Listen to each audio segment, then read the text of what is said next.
welcome in everyone to episode 260 of the HurricaneKaz podcast. I'm your host Caleb Peng. I'm joined with Twastell, HurricaneKaz, and a Chegarino. What do you guys say for yourself?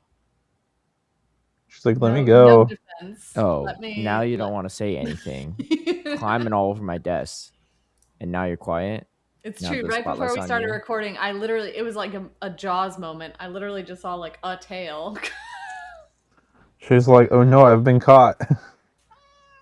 Well, anyway, you're stuck now, Chaggy, because this is what you wanted to be. Okay. Anyway, Steve is unfortunately not able to join us today. He's off doing things in Being Steve. Silly Cobra region. He better be getting us some silly cobras. For all of our sakes. Let's be honest here. There could be silly cobra spawning in every single centimeter he walks by, and he's still going to catch none of them because he's not going to have the game open. Steve. But I was listening to. I don't remember if I was doing something at the time or if I was part of the conversation. I think I was, but he was saying how he doesn't catch anything, right? Even at internationals and stuff because of battery issues with his phone. One, I don't know how old his phone is, but it can't be that old, right? He got his phone stolen at LAIC 2 years ago. 2024. Less than 2 years ago. There's also this great thing called a portable battery pack that you can just Yes. charge your phone with. That Pokemon Go players probably universally keep like that market alive for. You know, not universally, because Ashton Ash still does not have a portable battery pack. He's always borrowing everyone else's. Ashton Ash is a terrible example of someone that catches Pokemon and grinds. With Ashton Ash? What? Are they besties? Are they besties? No, I mean they talk a lot. Like they talk a lot when they meet at events. Ashton Ash though, I like him a lot, right?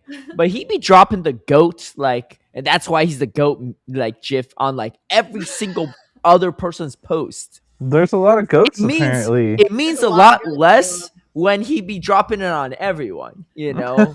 I was like, all right. I was like, first time I saw, I was like, oh, not bad. Then I was like, hold up, now you just dropped on 5 other people too. Like, I was like, it's like the person. Do you all have like a friend like this, or you know someone in your life like this, where like they say I love you to like everyone, like even people they barely know. I'm like, bro, like this doesn't even mean anything anymore to you, you know? Like, cause sometimes you will say that to me, and I'm like, you love me?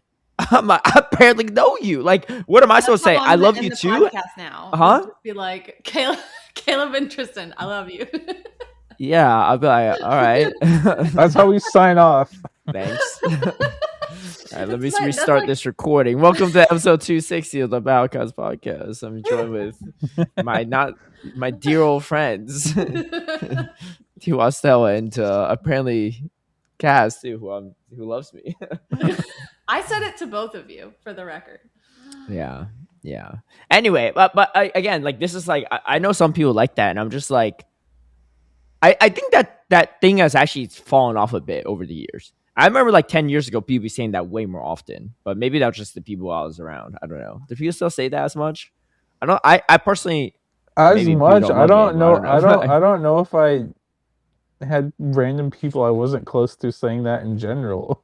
Literally, I only say that to my parents and my husband. No. I'm not saying you all, but I'm just saying you all know people that go around saying it, right? No, that's what I'm saying. Like, maybe it was a thing in Georgia because I don't think I've noticed as much when I moved to the West Coast.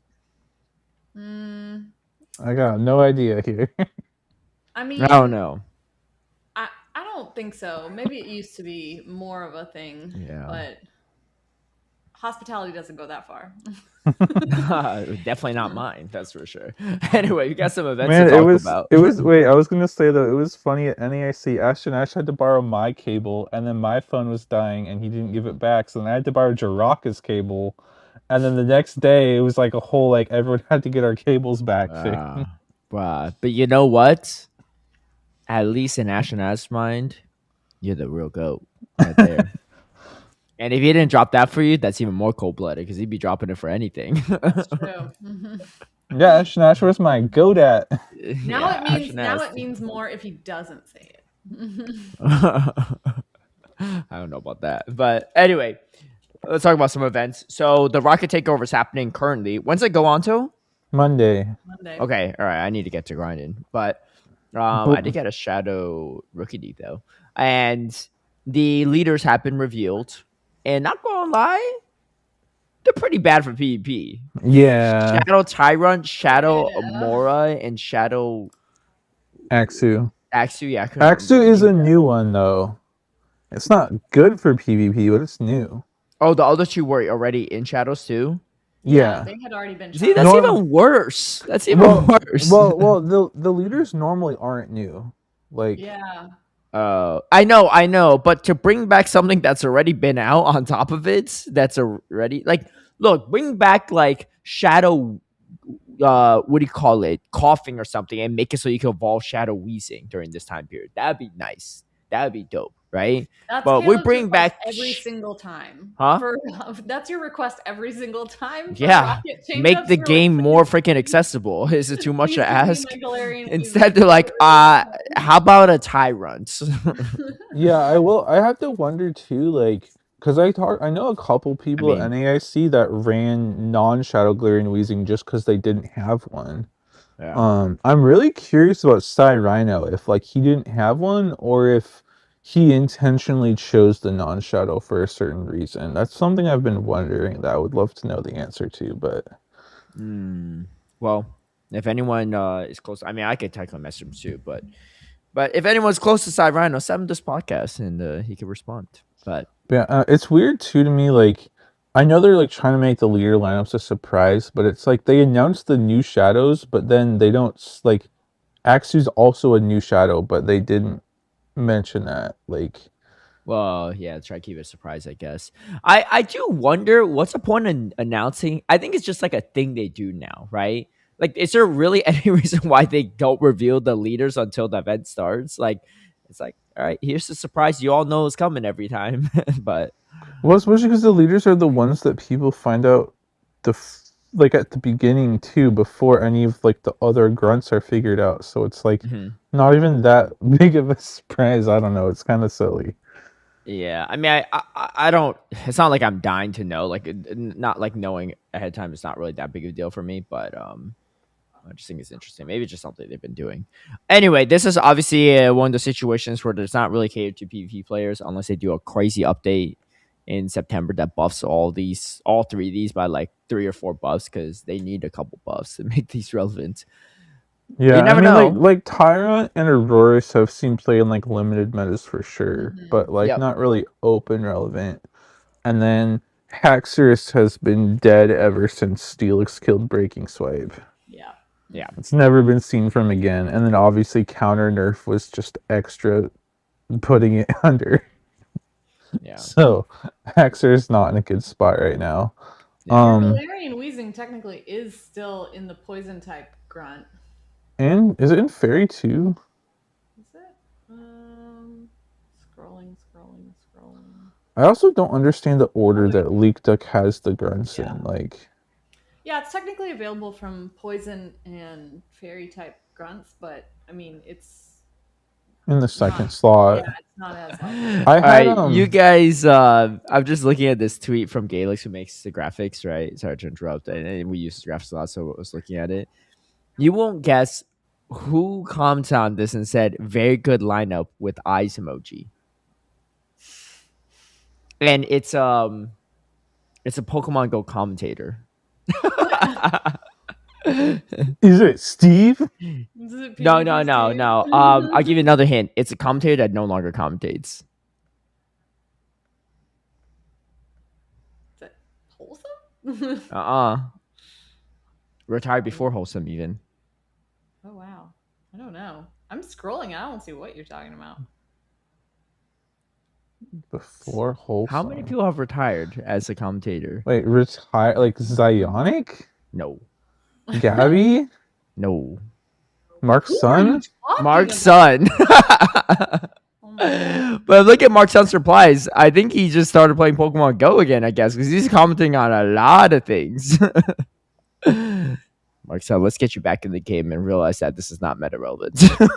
I mean, I think a lot of like non-PvP people were excited about this one. Mark Son's not a non-PvP person though. That's the thing, right? Maybe I don't mind he's that Fleece King right above him said one of the best lineups we ever had. Like, oh, very understandable. This is a PvE cater thing.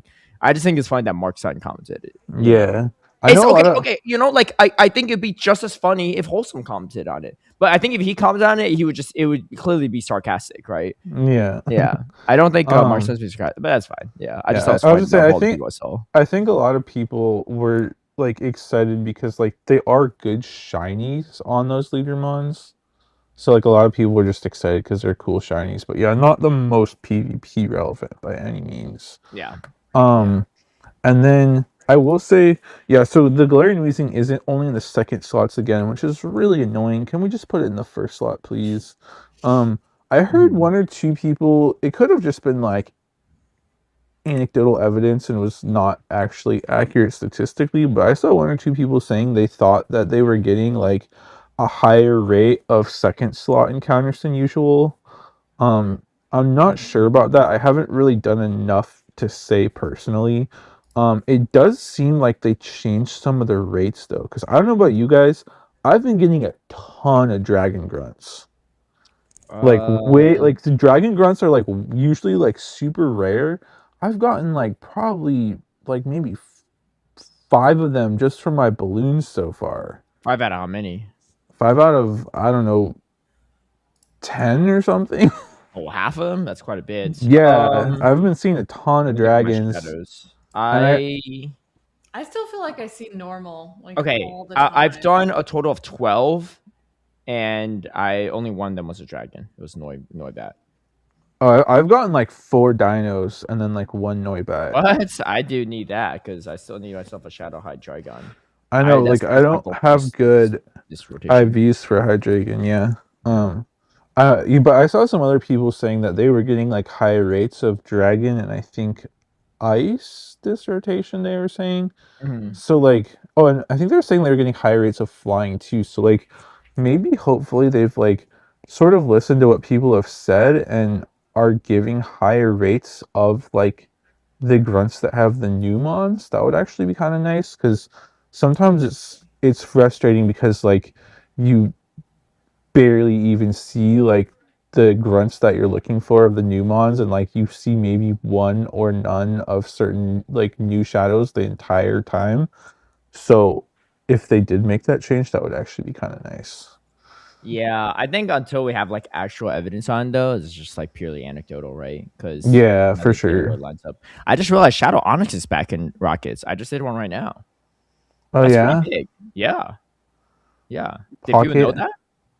I mean, I didn't like it's on. I know Pocket tweets about it every 3 months, right? But it's actually back. Yeah. Yeah, it's on Leak Duck. I just like there's obviously a lot of sure. So like, yeah, I was just curious. I just didn't realize like it was back at all. The other one that is interesting to note is that Leak Duck is listing Kabuto and Rock grunts, as well as Ponyta and Fire grunts, which those were like. I don't know what happened, but last Rocket rotation, they were like out for a couple hours in only the first time zones, and then for some reason they got yoinked. And so like that's why they're on like the Play Pokemon ban list right now, theoretically.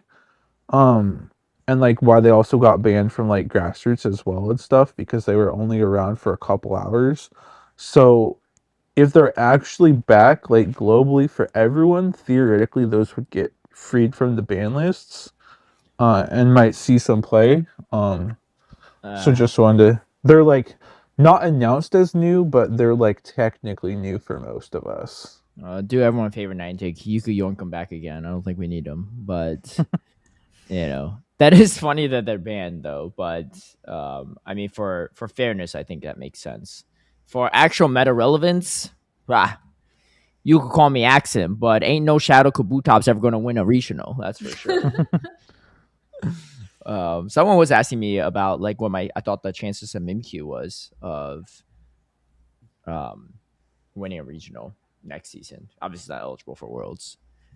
And I was just like, I think it just depends on the meta, but I think I wouldn't be surprised if like maybe like 2 people win a event next year with it, unless it's like somehow really good for the meta. It's like still pretty hard to play, but yeah, but that's unrelated. That we'll talk more about that when we get to the GPS section. But anyway, that's the rocket leader rotation. So more importantly, do your other stuff so that you can get the Shadow High Dragon you need. Because I know I need one. I've been running on Shadows Wireless, and that budget Pokemon is not it. Yeah. Yeah. And then just one last thing. I don't think we mentioned this when we covered the event before, but they're doing the rocket radars the same way they did the last rocket event. So to get your free radar, it's now in the timed Go Pass. That's fine. So, Instead of the research, right? Yeah. Right, instead of the research. I actually like that more. I didn't even realize it last time around, but I like that more because you don't have to do that weird like stacking, like go past the first page like nonsense. Yeah, right? yeah. I agree with that, but I'm just saying this because that means you have to make it to step 30 on the Go Pass to get the radar. So like, not that it's crazy hard, but for people that might be a little busier or a little more on the like casual side these days, it does mean you have to play enough to actually get it. Well, okay, here's the downside of that, right? Yes, it's easier to bank and everything. The downside of that is for people coming back in the game, they can't just go through all these rocket researches that catch up on the ones that they missed, right? Because you could do that if you're coming back in the game after like I think you don't. I don't think you just like get all the old ones you missed. I think you do because I forgot to claim one once, and then the next rocket event started, and I was still on the old one. I finished the old rocket events, and then the new one, I get it. Right. I think it's something like I could be wrong, and some people can feel free to correct me if I am wrong. I think it's like you only get like because you were saying that you finished it and then you got a new one. I think that's correct. But I think it's like you only get like one extra or something like that. I don't know if you like if you made a new account right now, I don't think you would just like get all the historical rocket researches. I think you might get like the first rocket research and then like maybe like the most recent one or something. I don't think you would just get like all the 25 other ones or whatever. Well, the thing is, theoretically, it should work like that, right? Because it's a special research, not like a limited time research. And all the special research, all the people going into the game right now still get. Maybe not all at once, but they still get it, right? Because that's why some people are still working on their like shiny Mew research and stuff, right? Getting back in the game because they're like catching like any new player. If you look at their special research inventory, it's like a ton of stuff unfinished. Well, so there are a ton, right? but there's certain special researches, like because the thing is, special research you have forever to finish it. Yes, but there's certain special some researches. Well, yes, but I was gonna say there's certain special researches that I believe you have to like have actually like logged into the game during a certain period of time to start them. Okay, so let me give you this, right? Let's say if you were playing the game like 3 years ago or something on a special research for a rocket thing. It never completed, right? Because you never finished it. Yeah. You complete it, and then your theory is that you only get one additional afterwards. You get what, the most current one? Yeah, the most current one. Well, what if there's no current one? Because there's none right now, right? Do they get the one very after the one previous? They might just not get any of them. Well, I know. I'm just asking you what's the I know what your theory is. I'm just curious what evidence you have to back your theory because I like have you seen someone where like they only get one and they didn't get the ones after?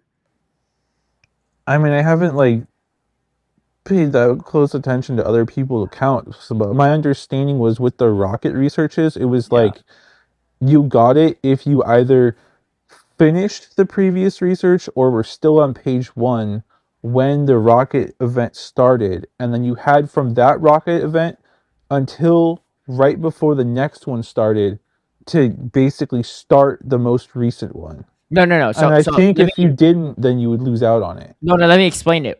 At least when I did it, right? Unless I'm misremembering what happened, I didn't complete my research, my special research from the previous rotation until like that takeover event was over, until the next takeover event was over.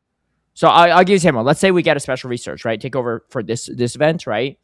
My last takeover event research is still not done yet. I finally complete it and claim it after after Monday, after this event's over. But I still get the special research for the one because the new one, you can start it from the start of this event until right before the next takeover happens. So you were still within that window. Yeah. Right. So I'm saying if yours was from one rotation even before that, you would have missed out on the middle one. Have you seen that happen? I mean, I don't remember specific. I don't just like. I Have you understand seen what it not happen? I see. I know what your theory is. I'm just asking you if you have evidence for your theory. That's all, right? I'm not saying you're wrong. I'm just asking if you have evidence for your theory. Oh my God. It's okay if you don't, right? It's okay if it's a theory of yours without evidence. I'm just curious. All I'm asking is if you have theory to back it up or not. It's okay if you don't, right? I mean, I can't remember. We've been doing rocket events for how many years? Okay, that's fine. That's fine. You don't have evidence for it. It's okay. It's okay. I'm not mad about it. I'm just curious. Right? Anyone in the audience, obviously, because we don't have like a new account we have, right? So we can't test this. But for anyone I'm sure out of all our listeners, there's got to be someone that's gone through something what we're describing, right? What they didn't do a research in time. Did they still get the special research for the following rocket event? I guess that might take a little bit of research to see like which ones you missed, right? But yeah, that's what I'm curious about. Anyway, either way, good news for the Go Pass at least. Yeah, but yeah, basically, I was just trying to stay a reminder, like, if you want the rocket radar, make sure that you like grind through that Go Pass in time. Yeah, and then you can also get another radar if you do the paid Go Pass, and that's on the first step. So if you're trying to bank radars, like that's the way to go. I'm still on the fence on the Shadow Reshiram. Like, I feel like there's just no way it could be good, right? I don't know. I'm still like, I know Kaz doesn't care because she's not into shadows, but like, doesn't matter to me. like, did I even get the Shadow Palkia? I don't even think I got that. So I think that was fine. Did I get the Palkia? Maybe I didn't. I don't know. A part of me is just like, I don't want to waste it if it's not worth. Yeah, I don't even have the Shadow Palkia. I've stopped getting some of the recent ones. I did get the Great League Shadow Palkia though. That thing is not good, but it's been like fun to mess around with in a couple limited cups, but like it's not like amazing by any means. It's just like bad squishy Kingdra. But I think the reason why I'll probably pass on the Shadow Reshiram, the more I think about it, is there's no way they're gonna buff it and give it a cheaper move than Fusion Flare, right? Because that would just make it even more crazy in Master League. The reason why Shadow Palkia is like semi-serviceable is because you could bait with an Aqua Tail. It's just that the next move is like freaking 1,000,000 energy, you know? Yeah. But like, I don't think they can't give it Fusion Flare and then give it like, I don't know. Is Twister cheaper? Like, yeah, because Fusion Flare is 45, but like, yeah, that like, would just make Reshiram too insane in Master League. Like, it's already one of the better Pokemon. Yeah, it's S tier. Yeah. Okay, I think I talked myself out of getting it because I just want to save it for like, dude, we have like Shadow. If we have like Shadow Virizion, whatever, then that'd be dope. No, like that could be actually really cool. Yeah, right? For sure. Yeah, I mean, I do think. Like, I think there's some people that are hunting it for, like, Master League purposes, but, like, you can always wait for Shadow Raids, but that could be quite a few years or months, or I don't know how long. Well, in Shadow Raids, it will be Great League eligible too? No. I don't think so. No, because regular Reshiram is not Great League eligible from Raids, so... True. Yeah. I was just saying, like, in terms of Master League purposes, like, if you really like Master League, it could be worth trying to get one sooner, because it has some potential. But the problem is, like, you have to hope for, like, the 1 in 256 chance that it's a hundo, or maybe it's slightly higher odds, because it's... Oh, yeah, the odds are not in your favor. It's insane, for sure. Yeah, definitely not. Also, I will say the Shadow Reshiram, if you have a hundo for Master League, it actually could be really nice. Because the Fusion Flare might actually one-shot a Zacian before they debuff themselves. Right now, Fusion Flare doesn't one-shot the Zacian. It comes close, but you can't even Dragon Breath down, you know, because like triple resisting your Dragon Breath. But if you could one shot a Zacian, that could actually change. Like that's a very key matchup that you could flip on a dime, which is actually pretty dope. And that just makes it like even stronger. Yeah, I think the Shadow Reshiram actually. So the Shadow Fusion Fusion Flare does 89% to the Zacian. Yeah, but plus the Dragon Breath damage. Okay, I guess Yeah. what I'm asking is, does it win it wins the zeros, obviously, but does it win the zeros without having to throw a second Fusion Flare? Because I'll look. if that's the case, that's crazy good. Let me see here. So in the zeros, Yeah. that's big. That's really big. Like it still has to tank a close combat, but it throws the moment Fusion you Flare. land it, you just shield the close combat. You know, Right. Yeah. Well, I was gonna say, but even if you no shield it, you still win the zeros, and you just Dragon Breath them down. Oh, I know, but it's such a safe Pokemon that like who in their right mind doesn't shield that? Like, what can they Right. come in, right? That walls it off. Like, I would just shield that every time. Yeah, That's pretty insane, sure. actually. Yeah, because a non-shell you just can't. You have to throw a second one. Yeah, there's just no way. Wow. Okay. Well, we'll be on the lookout for that. Yeah, I mean, if you want to roll the dice, you can. But personally, I think if you can't get a hundo, you can't bottle cap that thing. It's better to wait for it. I know the fact you can't ball cap Shadows is so annoying. Well, they can't make the game too accessible now. Come on, come on now. You think people actually want to play this game? You think people actually want to use shadows? All right. Well, you're all failing from the professor. That's fine. I was never a great student anyway. All right. Skarmory Super Mega Raid. Okay, wait. What are all the Super Megas that are out right now? Victreebel, both Mewtwo, Malamar, Dragonite, and Phalanx. Oh, Phalanx is one too. I didn't even do that raid day. Yeah. Okay. Well, I probably should have, but I was busy that day. Anyway, Skarmory Super Mega Raid Day. I mean, these are good for the purposes of just being able to have a Super Mega of something, because then you have the force, like the Mega Force. It's a Mega 4. It's not a Mega 3. Yeah. Because I saw people were posting from Frigiback's community day, like how much their like XL gains were from like the Mega Dragonite, like Mega 4 Dragonite. They were getting some like pretty big XL gains, so like it's definitely seems worth it from that regard. Yeah. Yeah, so this is basically just like a standard Mega Raid Day. This is happening Saturday, June 27th from 2 to 5 p.m. That's coming up. That's tomorrow. It's tomorrow. Today for some people. Maybe yesterday for others. Yeah. Today. Yeah, that's happening soon. Anyway, so you get how many free raids you get? Oh, 6, right? 6. Yeah. As your usual, 6 free raids. Remote raid pass increased to 20. Skarmory caught from Super Mega Raids will have Mega Level 1 unlocked. That's not like a big savings, but it's a nice little thing. It's not. The bigger issue is the 5,000 you need. Yeah. Like, who's gonna raid this many Skarmory just to have a Super Mega Level 4 Skarmory? Fleece King. Yeah, I mean, and a few grinders, right? But like, again, I mean, Steve's the grinder, right? That 5,000 energy to go from Mega 3 to 4 is such a slap in the face. Like, there's no way you could do it. No, you can't do it for free. You have to spend money. No, you have to spend money. Yeah. Like, how much do you get per raid? Less than 500. Well, I mean, could you do it for free? But it would take like 10 million years. Oh, I guess you. Yes, yeah. But well, the thing is, it's not like Mega Skarmory is always in raids either, right? It will actually take like 10 million years for it to come back around. Well, so technically, again, it would take 10 million years, but once you Mega Evolve something once, you can walk it with your buddy for energy. Their route around making this game more accessible is you like buy a phone rocker or defit it, right? Which like I don't like either. Like that's like, because unfortunately that's what some people do if they don't want to drop the money on it, and I don't recommend it, but I get it, right? Like I don't know. I think certain parts of the game, like limited regional spawns and stuff like that, I think that's fine, right? You could get them as trades. You could, occasionally travel. Travel is not cheap, right? But like you get them from trades and stuff like that. You can't get this from a trade or anything, right? I say the regional thing because that's why some people like justify spoofing, right? There's no way around this besides like walking a ton. Who's going to walk a ton? I mean, some people might walk a ton with a Skarmory, but it's still going to take forever.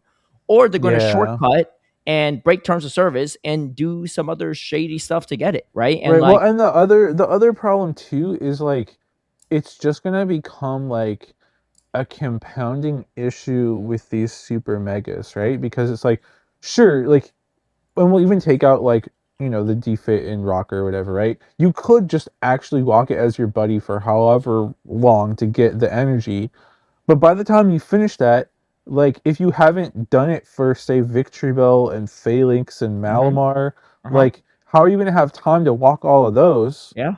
And it's like, yeah, and like, I don't know how they're gonna do this because, like, hopefully they can bring back some of these super megas that have already been released because some people didn't get enough energy the first time around.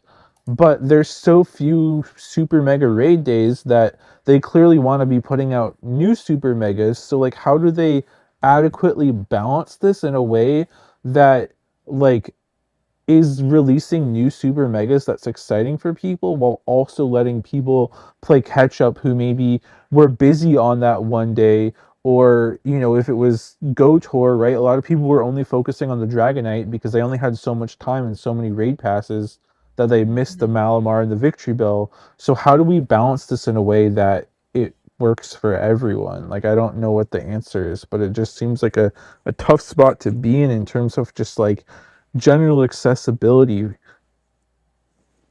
I think the other issue is, okay. Let's call a spade, right? This is to encourage people to spend more money on the game. Oh, for That's sure. it, right? There's no Of way around it. course. And like, look, I get it. This is not a nonprofit, right? Like, they gotta make their money somehow, and who knows? Maybe financially they really need this boost in income, right, to keep the business running. I can't speak on that, right?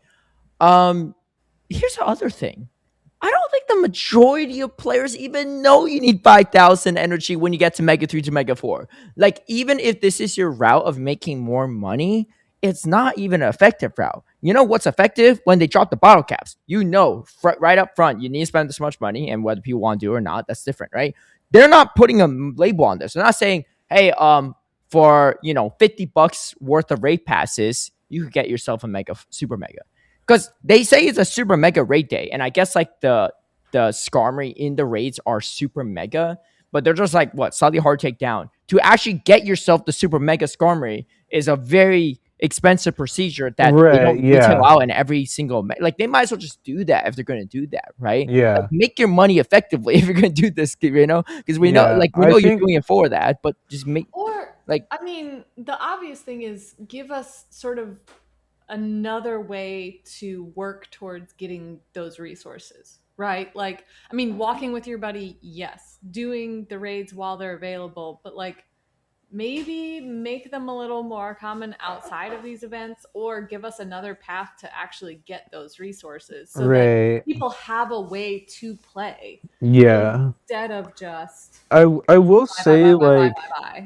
bye. I will say that like there are usually like they're not very common, but there are like some field research tasks that give like some amount of mega energy, Yeah. but I haven't seen that for any of the new super megas yet.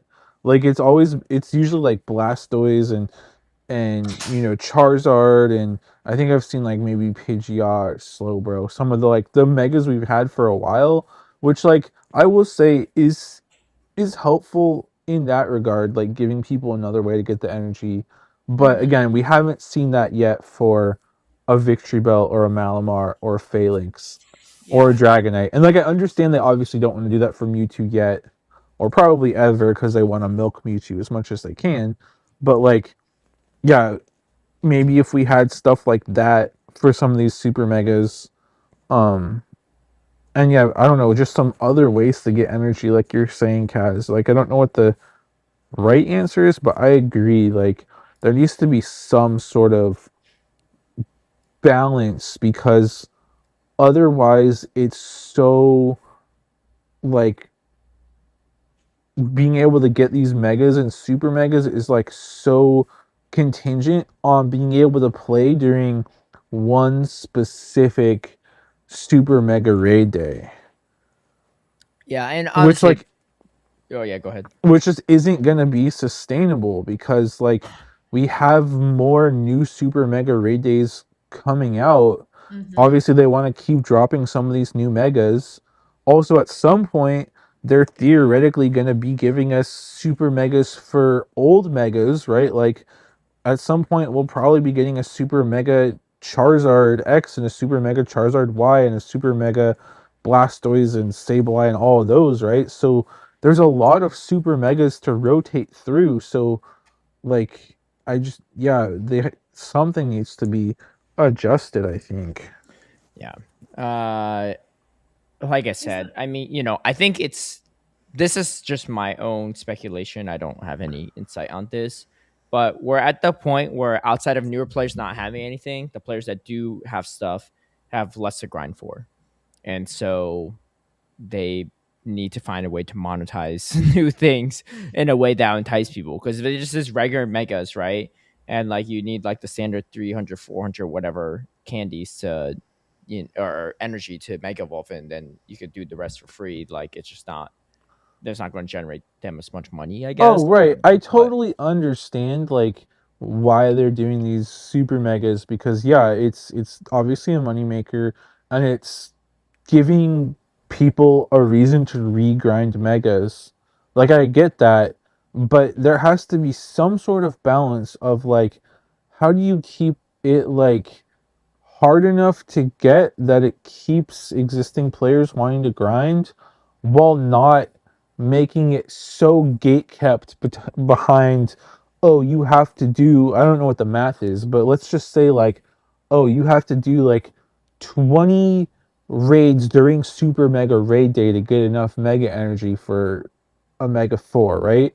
Like where again, I just feel like there needs to be and I don't know how to like how they toe that line of again making it so that people do need to keep grinding because that's obviously a goal of theirs without making it so hard and locked behind like are you available on Saturday from 2 to 5? If not, how are you going to like how are you going to get a Mega Force Skarmory if that's something that you want?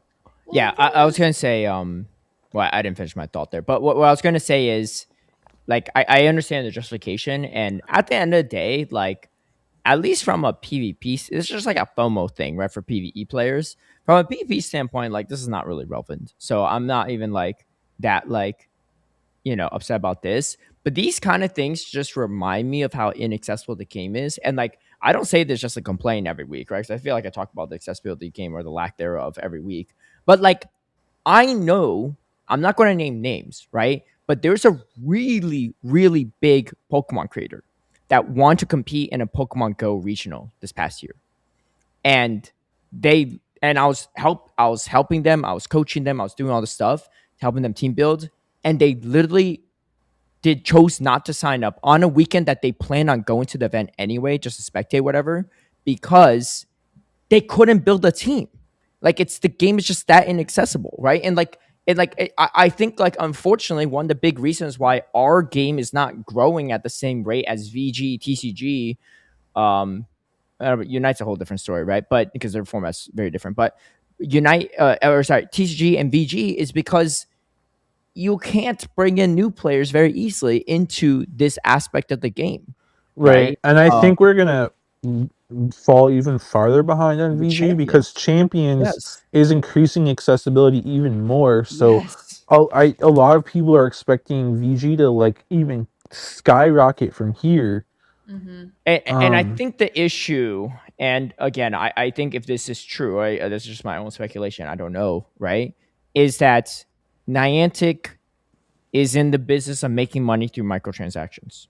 That's how it is, right? Like it's like that's just how it is. It's been like that since the beginning, but obviously like, Raids being released in 2017 and so on and so forth, like accelerate that, right? So they can't just give you stuff for free, like these other games. Like I don't how much money do you have to spend in Pokemon Champions? None, right? Isn't it free to download game? Or Yeah, maybe it's so I mean, you can transfer Pokemon from games that you already have. So, I mean, that might give some people like a leg up. yeah. But you don't necessarily have to do that to succeed because there are ways for you to access Pokemon For within that free? game with I don't know for sure, but I mean, Yeah, my understanding is most of it is for free. Mhm. My understanding is that you're actually like pretty limited in what you can even spend money on in Champions. I think there's like some like annual subscription that you can get or something that comes with some amount of benefits. I don't know or remember all the details. And then there's like maybe I think there might be like some sort of a seasonal pass that you can pay for, and then there might be something of like paying for extra storage or something. Or maybe that's part of the annual pass. I Well, don't yeah, I remember. mean, But to like transfer anything through home, you do need a subscription to for be, home, yeah. right? Um, but yeah, so like, but my understanding based on like what I've heard, Blind Craziness say on the BTW podcast is that like it's actually like very limited in what you can even spend money on in Champions. Like it's not a game where if you want to just throw more money at it, you can. Like there's only a few things you can actually pay for. Um so yeah, that's pretty limited, but anyways, what was the rest of your point, Caleb, or did you finish it? Uh, I mean, I think like I think I know the answer to my own question, right? I think it's just that the majority of people on Niantic don't prioritize PP, which I think it makes sense, right? Like I think the vast majority of resources are focused on PvE, and you could say that because the majority of the player base is PvE and not PvP, that makes sense. But at the same time, if you don't provide the attention and care and resources to PvP, of course it's always going to be a smaller section of the game. Like, you know, like it's like what do we expect is going to happen, right? You're watering this plant 10% of the amount of water you're giving to other plants. Of course it's not going to be growing as much, right? I think there's so much potential. Like I was looking at what's his name, the guy that makes Cerebi, Oh, Joe Joe Merrick. Merrick. Joe Merrick. Yeah, so he posted on Twitter this week about the total downloads of like mobile games, right? Like lifetime for all the games, and Pokemon Go is by far the highest, right? Obviously, it's been around for 10 years, but still, like really high up there. It was 10 billion downloads, I think, not 10 million, 10 billion downloads. Um, that's a lot. That's more people than there are in the. That's more downloads than more people in the world. You know, I mean, obviously, like having multiple devices and all that stuff, like and alter counting is probably part of it. But still, that's oh, sorry, not 10 billion, 1 billion, 1 billion. Still, 1 billion is a huge, like a huge number. Like the second closest thing is TCG Pocket at 200 million, right? Which is a fifth. I mean, that's actually really good given that it's only been out for like 2 years. Or is it 2 years? A year? Anyway. But either way, like I think there's so much potential, and it's just sad that they're not capitalizing on it, you know. I just For think there's a better balance to be had because of course they want to make money. Who doesn't? But like I think there's a better balance to be had than releasing everything as part of a basically like pay to actually get it strategy, like finish it strategy.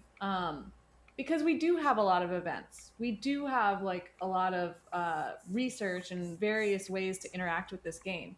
And it is a forever game. So you have to give people kind of different paths to play in the way that they want. You already have, like, we already know of all the ways that they are monetizing. But, like, I think they can still do that while sort of opening up the game to a more balanced experience for everyone. Just give us rental teams and monetize those, please. yes, so easy. It's Yeah. so easy. I had the brilliant People, idea of you just rent it and charge them by the day for how long they want it. If they want to have this rental team for a whole month, they just charge 30 times, right? If they just want it for a day, just charge it for a day. Like it allows people to, it also just allows you to use something that they don't have to see if it's worth even grinding for, right? Um, but like it's like even then, like I don't like just make it like you love microtransactions. Make this a microtransaction. Come on. it seems like a win-win. They can charge Yes. for rental teams, so they're making money. There's got to They're be also there's got to making be a money. reason. I'm almost They're positive also that there's some red tape around it because it makes right. zero sense that there isn't. They're It's also either that making or it's like the bottle cap situation where they needed someone to finally see the light at the end tunnel to give the approval. Be like, all right, we'll give it a shot. Holy, we made like $15 million in one weekend. Oh, let's do it again, right? Like, it's like I feel like it's one of those. It could be one of those situations, Yeah, but it's a win-win, right? Because they're making money and it's increasing accessibility, and it, like Caleb said, it gives players the chance to try something out. Like, But then they wouldn't be able to make us all go outside. Well, it's a rental, so you can't keep it forever unless you want to pay it for like for Ever. perpetuity, right? Yeah, which would probably not be great. And like they could even like, and if their concern is about like, oh, like Master League or something, like they could even like have rental teams cost different amounts based on the league or something. Why would they even be concerned about Master League? Oh, like in terms of like, I mean, okay, if you charge like a reasonable amounts, right, per day, like for Master League rotation, then I think that's like, yeah, I guess you know what, you're right. I didn't think about the Master League component as much. I think that's actually a fair concern, because like imagine like if they're like, oh, well, why do I need to go to in-person Go Fest when I could just get my Mewtwo Y from a rental team until it comes out on global, right? Like, I actually that's a fair point. Yeah, fine. If you don't want to make Master League accessible, which in my mind I think is one of the best metas still, don't do that, right? If you're concerned with profits. But rental teams for Ultra League and Great League is like, or maybe even just Great League if you want to do that, right? Is very reasonable. Yeah. But my thought was like, or if you scale up the price or something, but like, because I was thinking like it would be nice to be able to, try out like, do I like running, I don't know, Zekrom or something in Master League, try it on a rental team before I decide if I'm going to grind out all the raids for 296 XLs. I mean, I agree. I think it could inspire some people to do more raids. I don't know though, like the cost benefit analysis. If I don't know, it's just like rental teams is just such a nice and free thing to do. It yes, you need a program to program and everything, but like outside of that, like it's not gonna cost you any money to have a rental team for people. You're gonna be making money off of people running Great League rental teams. That's a dude. Like, take my idea for free. You don't even need to credit me. That's your bonus. That's your yearly bonus right there, Niantic Dev, if you want to implement it. Anyway, I mean, the other thing they could even do, depending how there's so many ways you could implement rental teams, but like I was just thinking of like, so in Pocket, there's ways that you can unlock free like rental decks, but the caveat is you only get like, I think it's like 10 uses of a free rental deck.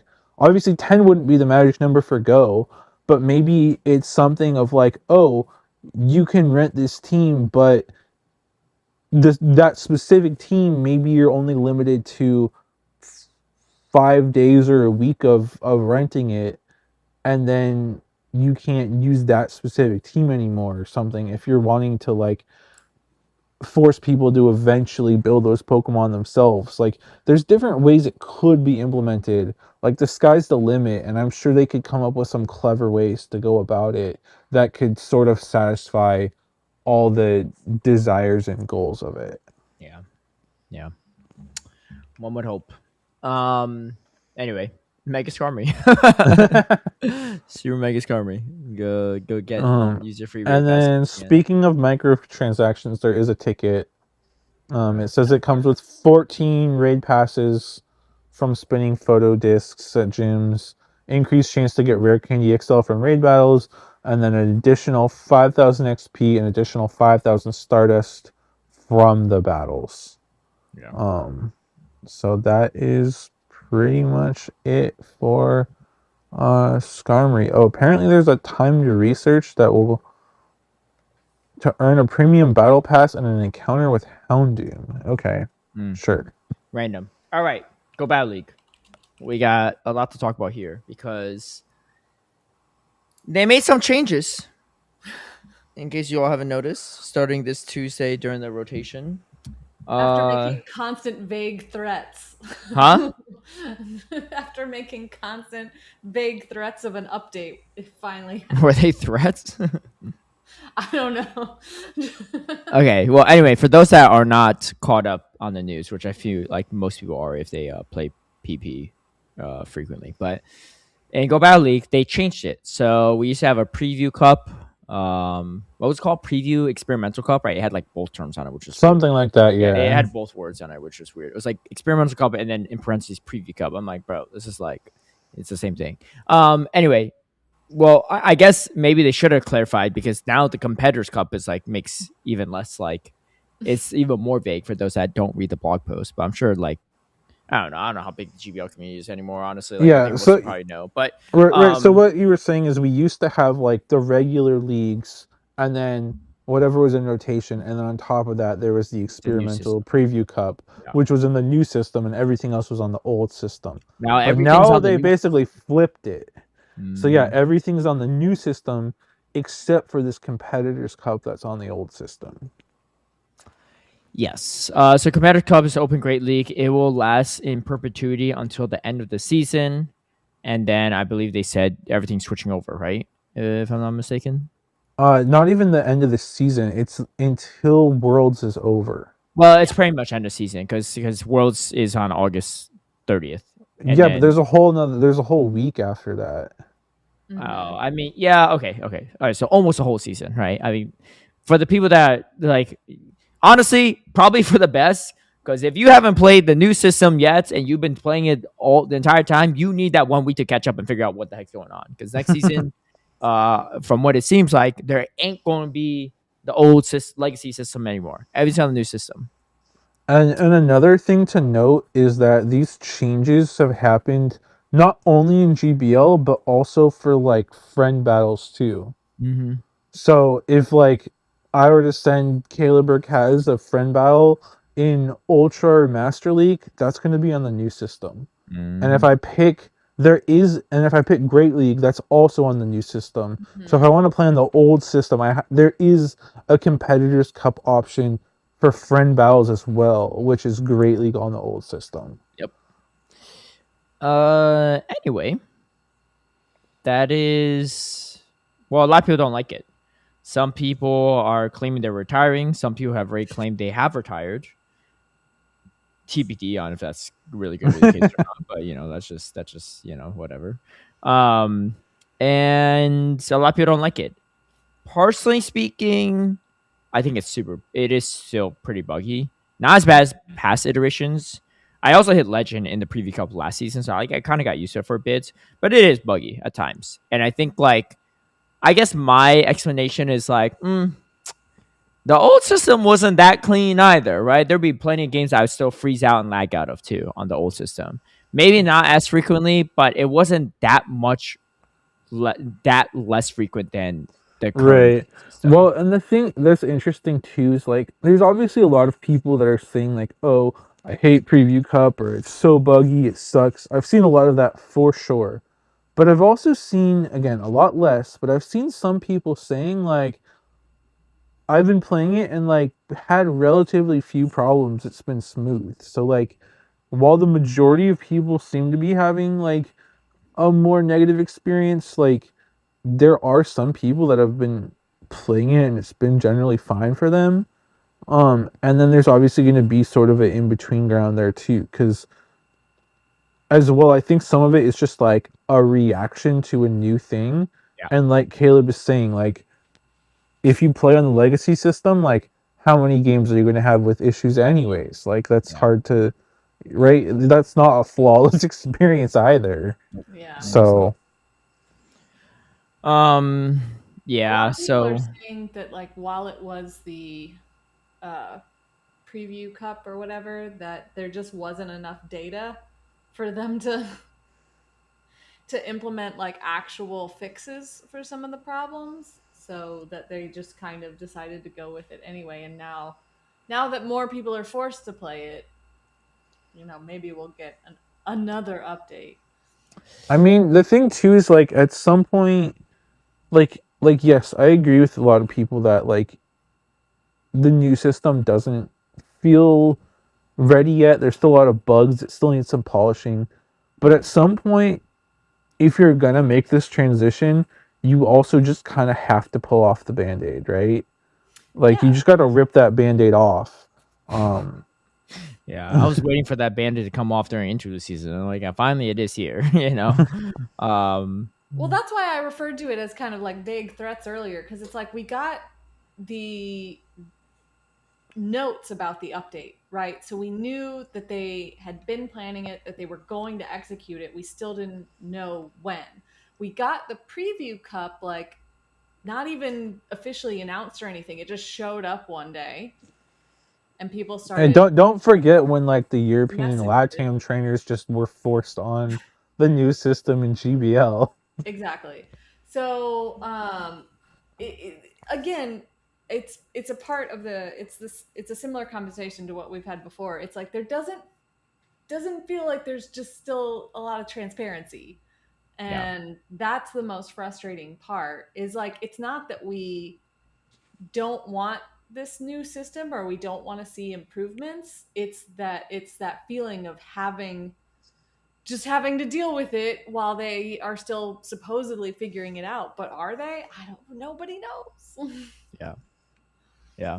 Well, and that's the thing too, is everyone that's like freaking out about how terrible it is when they're retiring, like if that's your feeling, that's fine.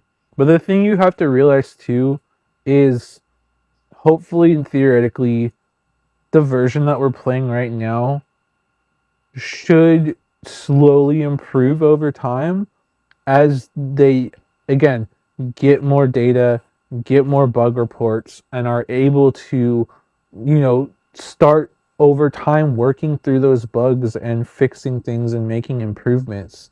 So whatever buggy version we're playing right now might be a bit smoother in a week, and maybe a little smoother in 2 weeks and a month from now, right? Again, I'm not saying it's gonna be like perfect by any means, but it should hopefully get a little bit better gradually over time too. Yeah. I mean, yeah, that is the hope, from, obviously ourselves and a lot of other people. I just wish they would tell us things sometimes. Yeah. Well, anyway, at the end of the day, like personally, like I think it makes sense if people are practicing for like Worlds and the Competitors Cup, but I feel like queue times in general is going to be better in the other ones. But who knows? I don't really know how that's going to look in particular. However, with this news, I will say though, they finally have released Mimikyu in Go Battle League. Obviously, you can't, well, not obviously, but you cannot use it in Competitors Cup. So something tells me that it's just not really eligible for use in the legacy system, but it is in the new system. And maybe it's been popping up. I don't think it's. Yeah, they did specifically say in the post, since Competitors Cup uses the current system, Mimikyu will not be eligible for Competitors Cup. Yeah. So they basically alluded to that. And they did also spell out, like Caleb said, that World Championships will be played on the current / legacy system. Which is good, because I think we finally have clarity on that, because we're like, whole time I'm just like, is this coming out for Worlds or what? Right? But I guess not. And I think it actually makes sense, because the whole season's pretty much been played on the legacy system. Why do Worlds on a whole new system, right? It's not that big of a difference, but there are differences, and it will make certain Pokemon slightly better and others slightly worse. Yeah, Mimikyu is out, dude. This is why I like public discourse. Like, there's always gonna be people complaining about everything. You got people complaining about how Mimikyu's broken because it has this shroud, like this third shield situation, right? And like, if you actually play it, it's really not that broken. It's not a great Pokemon in general if it didn't have the shroud in general. You can watch my YouTube video if you want to know the mechanics on it. I don't have time to explain all that right now on like how it works, but trust me, it is not that broken. Like, I was streaming yesterday and some people were like, oh, use a Mimikyu user, big L. I'm like, all right, tell me why. He's like, oh, it's just stupid. It's got a third shell. I was like, oh, explain exactly why, right? Like, they can't explain it. They just don't like the fact that it has something that's different than they used to, right? And this is why I feel like when we talk about these meta balance stuff, it's the same kind of rhetoric, right? Be like, I just don't like it, right? I don't think it's balanced. It's like, well, show me that it's not balanced, right? Show, like, I was like, if you think it's that broken, you hit Legend with it, right? Like, you could be the first to Legend with a Mimikyu, I went like freaking 10 and 10 running that thing last night, like, I was I mean, some were to opposing Mimikyu. It's not that broken. It's actually pretty hard to use and pretty easy to counter, I would say. But Yeah, I think it's well, it's not the bulkiest to begin with. nope. And then it's also kind of slow too Yeah, because turns to its bait move, to the cheaper move, I should say, not the bait move. so it's got Shadow Claw, Shadow Sneak, Play Rough. So it's what 7-6 to Shadow Sneak, right? And it's like Yes. 8-7 to Play Rough. So yeah, it's pretty correct. slow. Like it's getting outpaced by a lot of stuff. Most things. Yeah, almost everything besides like an Azumarill or something, right? And yeah, so it's slow and it's not the bulkiest. Obviously the extra shield does help, but that also does come with a drawback because once it gets activated, its defense gets dropped. Yeah, So it's not just like a free shield by any means. not even Like close. there's times where it's really strong, but there's times where it's not. And the thing too is that like it probably also seemed more broken when it first released and people didn't know how to play around it. People still But don't. well, Last night, people were still throwing nuke moves at my Mimikyu with the shield up, with the shroud up. I was like, huh? okay, fair enough. But yeah, like once people learn how to play around it, that also makes it a bit weaker because it's like you can throw a double resisted 35 energy body slam at it, and they either have to shield if they don't want to drop their defense, or they no shield, and then that breaks the shroud and drops their defense. Yeah, it's a win-win. So like, right, it's a win-win, and like even things like you could throw like a poison fang at it, and if they no shield, that breaks the shroud, and now their defense would be dropping 2 stages, one from the poison fang, and one from the shroud breaking, or like a psychic fangs or something too. Yeah. I'm and facing then a Kingdra in the lead, and that thing's just throwing a 9-turn Swift at me. Knowing it's double resistant. If I'm stupid enough to shield, that's fine too, right? Like yeah, exactly. So like I'm the first. I'm getting debuff right away in this dragon matchup that I should be winning. right. So like obviously like there's certain situations where Mimikyu is very strong, but there's also other situations where like depending on the mons and how people are playing it, like you can play around it and like make it be a bit underwhelming too. The other thing is like I only just tried it out I think last night. And like my ELO is still pretty low. I'm in like the 2200s, so like definitely a mixed bag. But I was also running into so many like double and triple normal teams where Mimikyu just had nowhere to go. Yeah. Like I faced someone running Girafarig Wigglytuff, and I was like, what's your ELO at right now? I was at 2200s. Like I'm pretty low because I haven't. It's not that low right now, honestly. I haven't played since NAIC Cup. Yeah. Well, there's people that are at like 27, 28, maybe even 2900 right now. 2900 I think is number 1 leaderboard right now. 29. Yeah. I think yeah.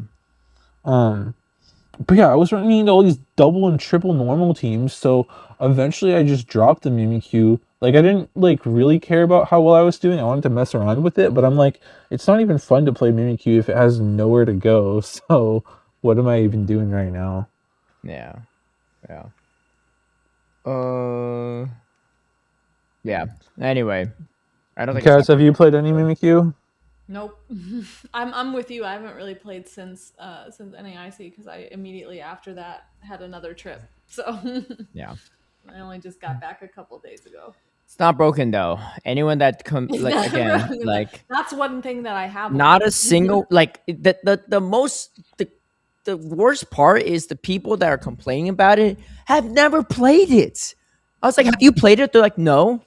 It's so stupid, right? Like I don't know. Like dude, I don't mean this to say it lightly, but open the schools up, right? Like because like I don't know how people can have such bad takes and not feel embarrassed about saying them. Like where's your sense of like dignity and pride to be just claiming things? That's like saying like, oh my gosh, I never had an avocado like toast, breakfast before, but it's awful. I'm like, have you tasted it before? No. Like it's so stupid, right? Like if you think about it logically, it makes no, like, obviously it's like not everyone's like that, but the amount of people with really bad takes that aren't using their brains is like genuinely concerning to me, because these people, some of them will grow up to be parents, some of them Hey, are it's operating heavy machinery or doing things that will impact everyone else's lives to hey, it's including it's yourselves. keyboard warriors. People just like have no shame and they don't always think it through and they just want to I be don't outraged on the get it. internet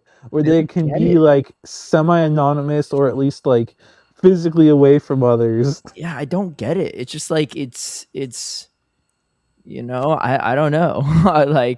like say whatever you want to say, right? Like but at least have something to back it with, right? Like I get not everyone's like that, and in fact most people are not like that, but yeah, I don't know. Anyway, I don't it's know, not man. broken. Mimikyu is pretty busted though. Yeah, when it's in its busted form after throwing a 9-turn Swift at it. 8 if it's their third Swift from Kingja. Or maybe it's the fourth one. I don't know. Whatever. Anyway, it is out. Some people are not. I think the bigger story is a lot of like top players. They're not complaining about Mimikyu, of course. They are complaining about the new system. And again, it's so you had to rip the band-aid off at some point, and looks like the wound has not fully closed up yet. But I am still optimistic that it'll be fine down the road. So Um, how do you feel about having to play this new system in Battle Frontier Worlds? I don't care, honestly. I really don't care. I don't even know why people would like legitimately, like, again, this is like a, maybe people don't like change. I get it, it's buggy and everything like that. But like we acting like we're not submitting disputes every week anyway for Battle Frontier because of other current issues and lag and stuff in the legacy system, right? Like I know like Battle Frontier and like there's nothing against Battle Frontier staff, right? Because I'm sure like they're getting a lot of feedback from the players, so they have to like try to assess all sides of the situation before making a decision on it.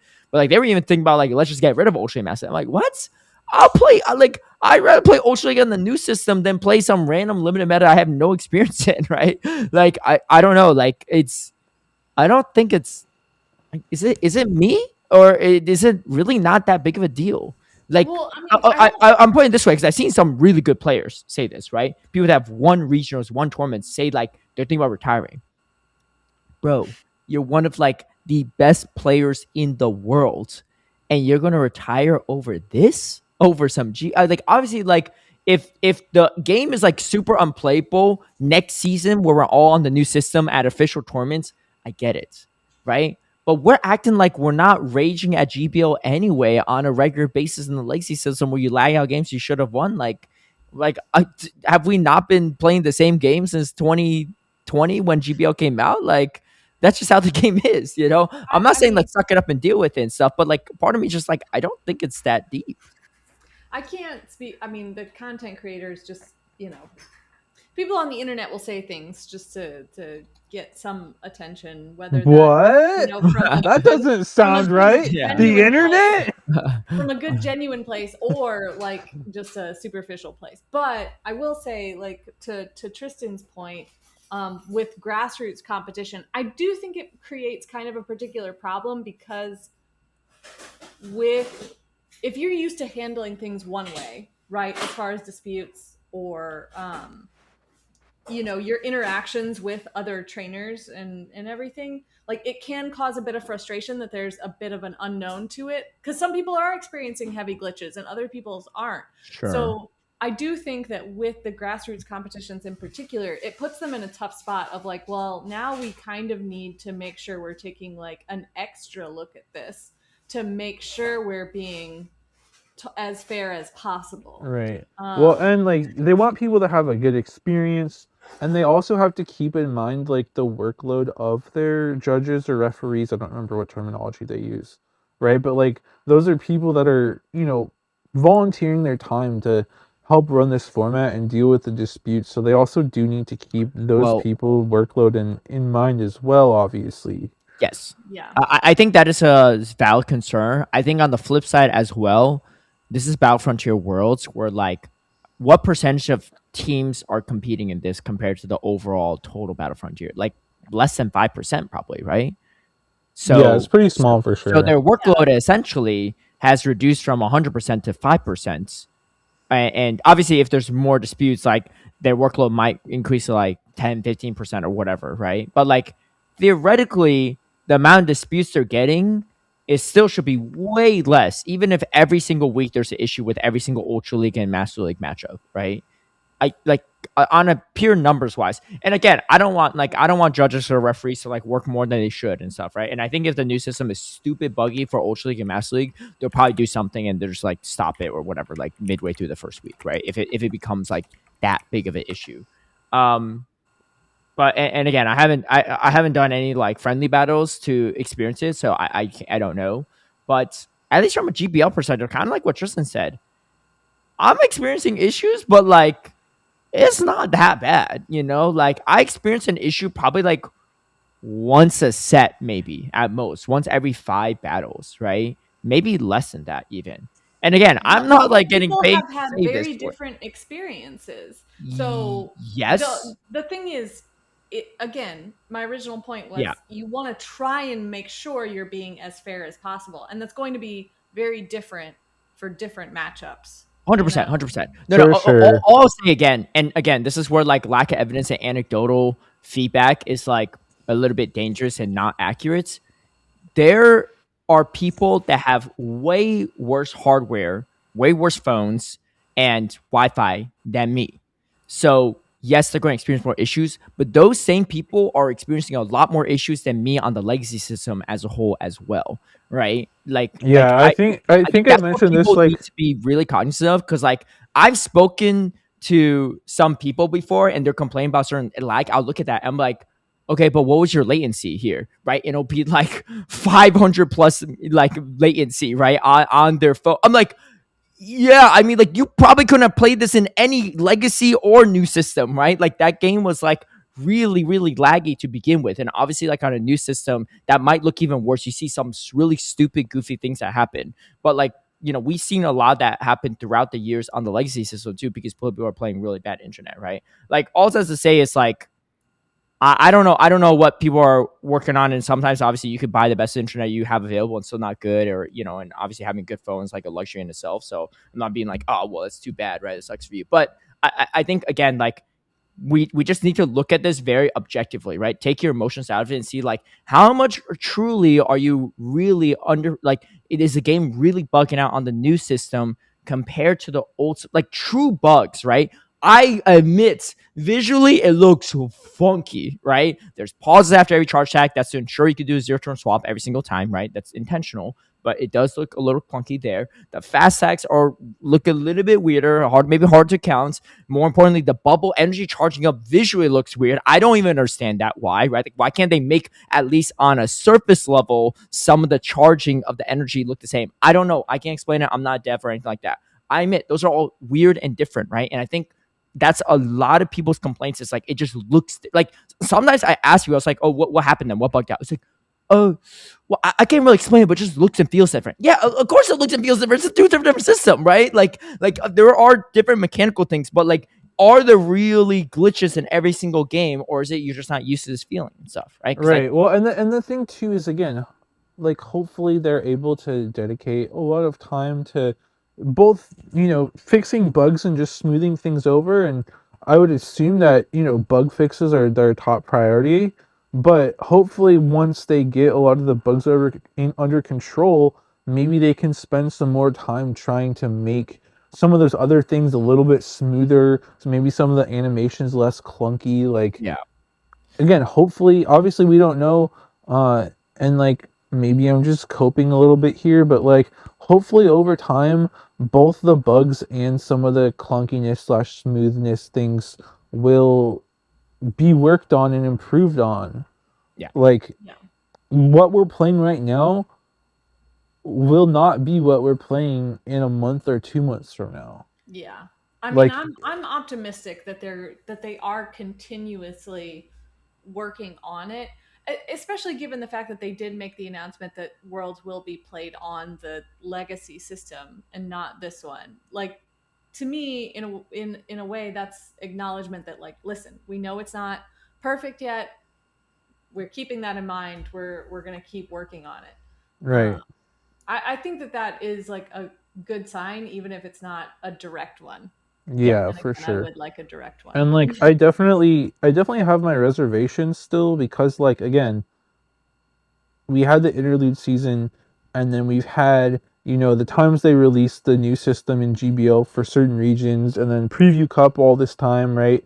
So like they've clearly been working on this for a long time, and so that's what makes me a little bit nervous, is like, yes, where we're at now is better than where it has been in the past, but if you think about how much time has passed and like how much progress has been made, that does make me a little nervous, and I can understand why people are worried about it too. But I do also have optimism in the fact that they will keep working on this and be making gradual improvements over time. So I'm sort of both at the same time, of like optimistic but also nervous, is sort of where I'm at. I don't know. What are you guys feeling in that regards? I prefer to be optimistic. Again, this is not really. I'm not the kind to like just doomer over this kind of stuff, right? And like, if it turns out to be like absolute garbage and they have to revert everything, then so be it. But like, I don't think they spent this much resources. Ben doing an interview with Axon, like pre-planning out all these like things just for them to just like be like, yeah, no. Like yeah, I don't think it's that bad. That's all I'm saying. I don't think it's that bad. I also don't think they would have made this transition if they weren't confident in what they were able to accomplish between now and the beginning of September. Yeah. I mean, this is not something that they whipped up overnight, right? They've been working on this. They dedicated a lot of hours and resources into the system. But either way, like, I don't know. I just don't think it's that bad, is all I'm saying. Like, people are just dooming so much about this. And like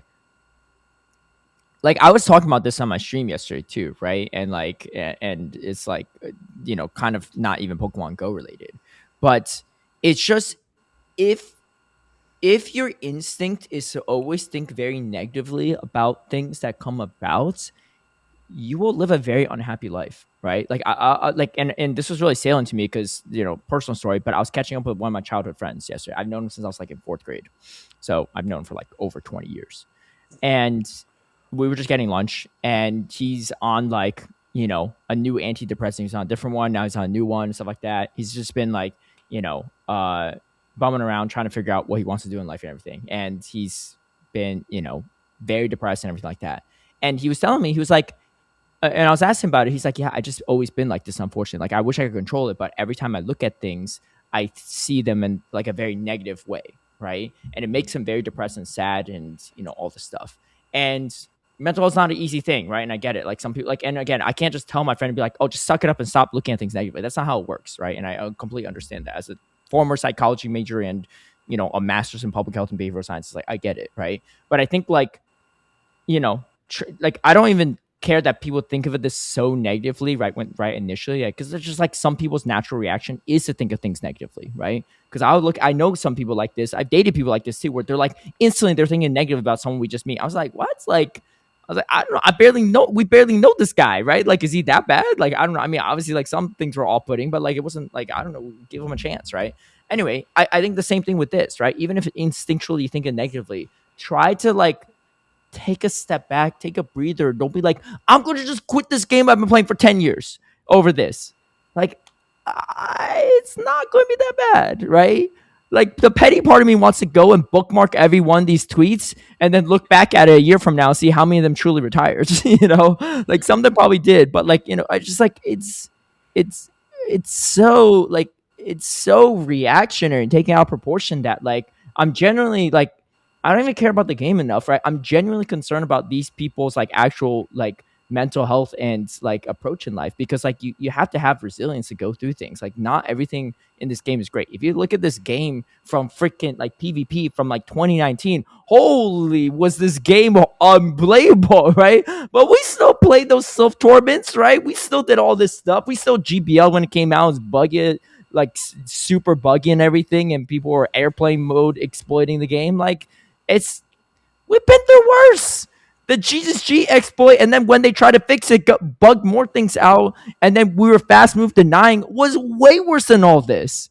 I feel like that was way worse for the competitive aspect of this. Like, are we like, I don't know, like, are we forgetting like where we come from all these years? Like, is this again? I don't know. Maybe it's just me, right? And I'm not even trying to cope and stuff like that, but I feel like it's just taken so far out of proportion on something that obviously, like, I'm not saying it's a polished product, but the devs are trying, right? This is what we want. Devs that are trying and taking our feedback and trying to make the game consistent and being completely transparent with what this update will bring and how you get pause and stuff to avoid catches and how you get the charge attack off on the turn that it's usually it takes you out. Like, there's so much clear language and so nice, right? And yes, it's not going to work on the first time around. And like, I've joked about how they shouldn't have an interlude season because we're on like month like 8 of the interlude season or so, right? But like at the same time, like I don't know. I just think like I do.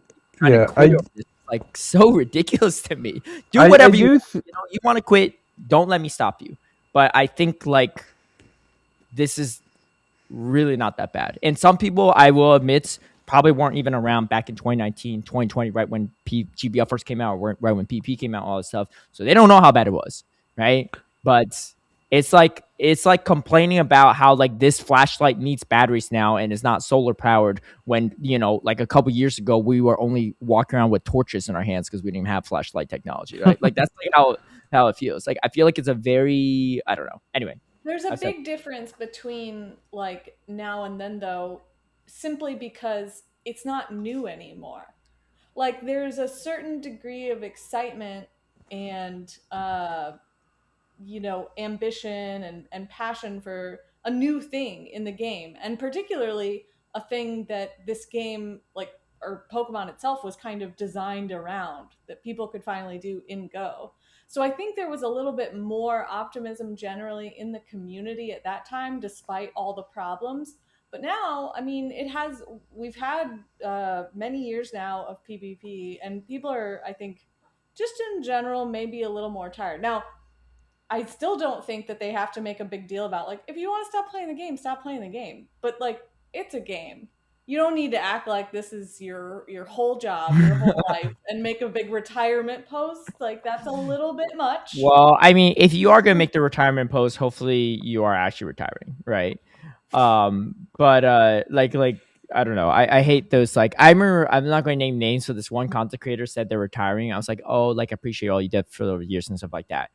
Less than a week later, they said they're unretiring. I'm like, bro, like I'm not even gonna write this stuff anymore, right? Like I write like a heartfelt message because I thought you're actually departing, and now you're like just back because you decided to change your mind. Like, you know, I don't know. It's just like such a big claim, right, to do. I mean, you say whatever, right? There's no police around it. Yet I think a lot of what you're saying is true, the new thing. But you know what? I think this is the perfect real life case study example of the concept that ignorance is bliss. Because when we started PvP, you think we knew what was going on? You think we, like, it was laggy, it was weird, but like we didn't know what the game was supposed to look like. We didn't even know who won Charge Track Priority back then. And it took months for people to figure out that this is back before GBL, by the way, for a little history for you all. Who wins Charge Track Priority is determined by who sends the battle. If your opponent sends the battle, you always win Charge Track Priority, and the vice versa. It's crazy. Or on the rematch, it's like, and things like whoever presses rematch first. I forgot what exactly the order of it, but it was not the case anymore. This is historical. Just to clarify.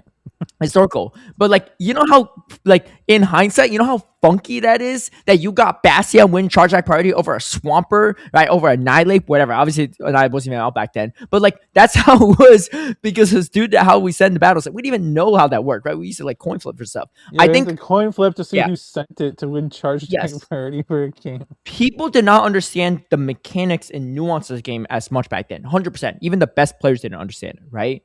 And I think good examples of people getting burnt out or really frustrated over time are usually people, not always, right? But a lot of them, like top players, were people that knew too much. Not like in a bad way, but like, I'll give you an example, Waller, right? He knew the mechanics a lot, right? And obviously he'd be frustrated when he's losing turns and stuff. For someone that's new, you think they know that losing turns? No, right? You don't think they know, like, oh, they shouldn't have won Charge Attack Priority, or they should have won Charge Attack Priority but didn't, right? Because they maybe came in a turn late. They don't know this, right? But like it's a very like I think that's symptomatically what's happening with a lot of top players. They know the game so well that they'll notice every little inconsistency happening in this. And to be fair, there might be more inconsistency in the new system than the legacy system. I don't I'm not going to dispute that, right? And so they're noticing a little bit more, right? It can't be that crazy amount because again, like I played the system a lot. I've seen others play the system a lot. It is bad, but it's not that bad, right? But there's noticing more, right?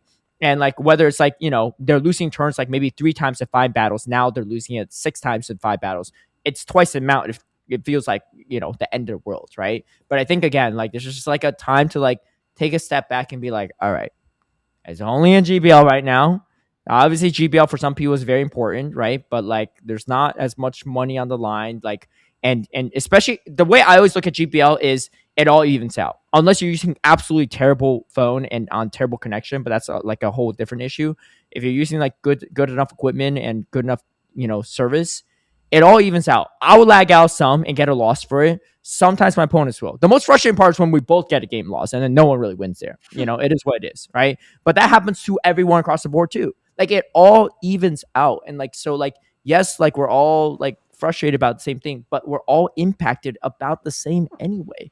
No one person's account is like fixated to have more bugs, right? Like there's times where I'm like, yeah, I liked a few turns here, but I don't think it would have done anything. I'd probably still lose the game. And if I do lose the game, I'm like, man, that really sucks. But you know what? My opponent's probably going to lose the game like in the next battle anyway, doing the same thing, right? So like, it's just like, I think people just need to like, just really take a step back and like breathe and I think so. I think to see this actually hit the actual circuit. Obviously, not everyone plays the actual circuit, but even GPL, like you can still play like the legacy system if you want.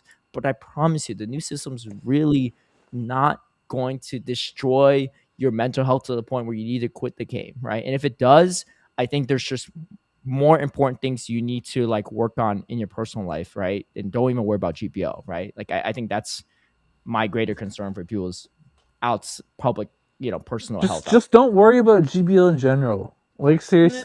Yeah, well, some people do though, but yeah. Like not caring about GBL is so great for just your inner peace and mental health, and not just tilting on stupid. But Tristan, how am I going to get the screenshot of me hitting number on the leaderboards if I don't care about GBL? Yeah. But what I was gonna say is I feel too that part of this is that I think people in general are usually more averse towards like change and towards new things. And so while yes, again, we've outlined it, there's a lot of issues with this new system for sure. I think people are also being hypercritical of it because it is something new and different.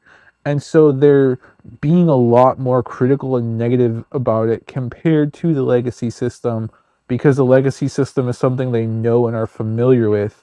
And like we've said multiple times in this recording alone, like there's a whole laundry list of bugs and lag and stuff that happen in the legacy system too that I think people aren't always accounting for as well, and they're just thinking about the bad of the new system when the old system is not perfect by any means either.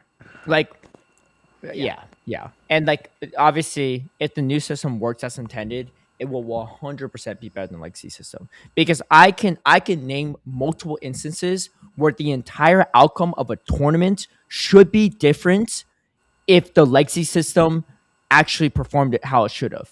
Like instances of DRE, instances of pausing and not getting move off.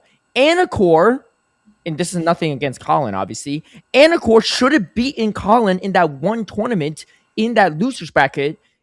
And eventually, and if that's the case, because he was up a game, he wins that one if the pause actually came through, but he waited and it didn't come through. It's not Colin's fault. The game just like did not perform for Anacore in that literal couple seconds. And because of that, he loses that second game, doesn't get a rematch, obviously, because that's like a risk you take by pausing in that system, even though it's a very high skill mechanic that should have worked. And then he loses the next game, and then Colin goes on to beat Paul Lasha in the losers finals and everything. Like the entire results of that tournament changes, right?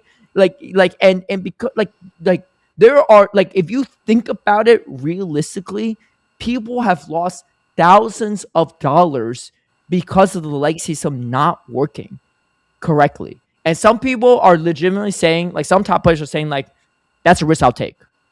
But like I think like if you think about it really logically, is that a risk you really want to take? And you don't want to take the risk that there's a system that will actually perform consistently as intended always, and you'd rather take the other risk because you're too scared of a little bit of change.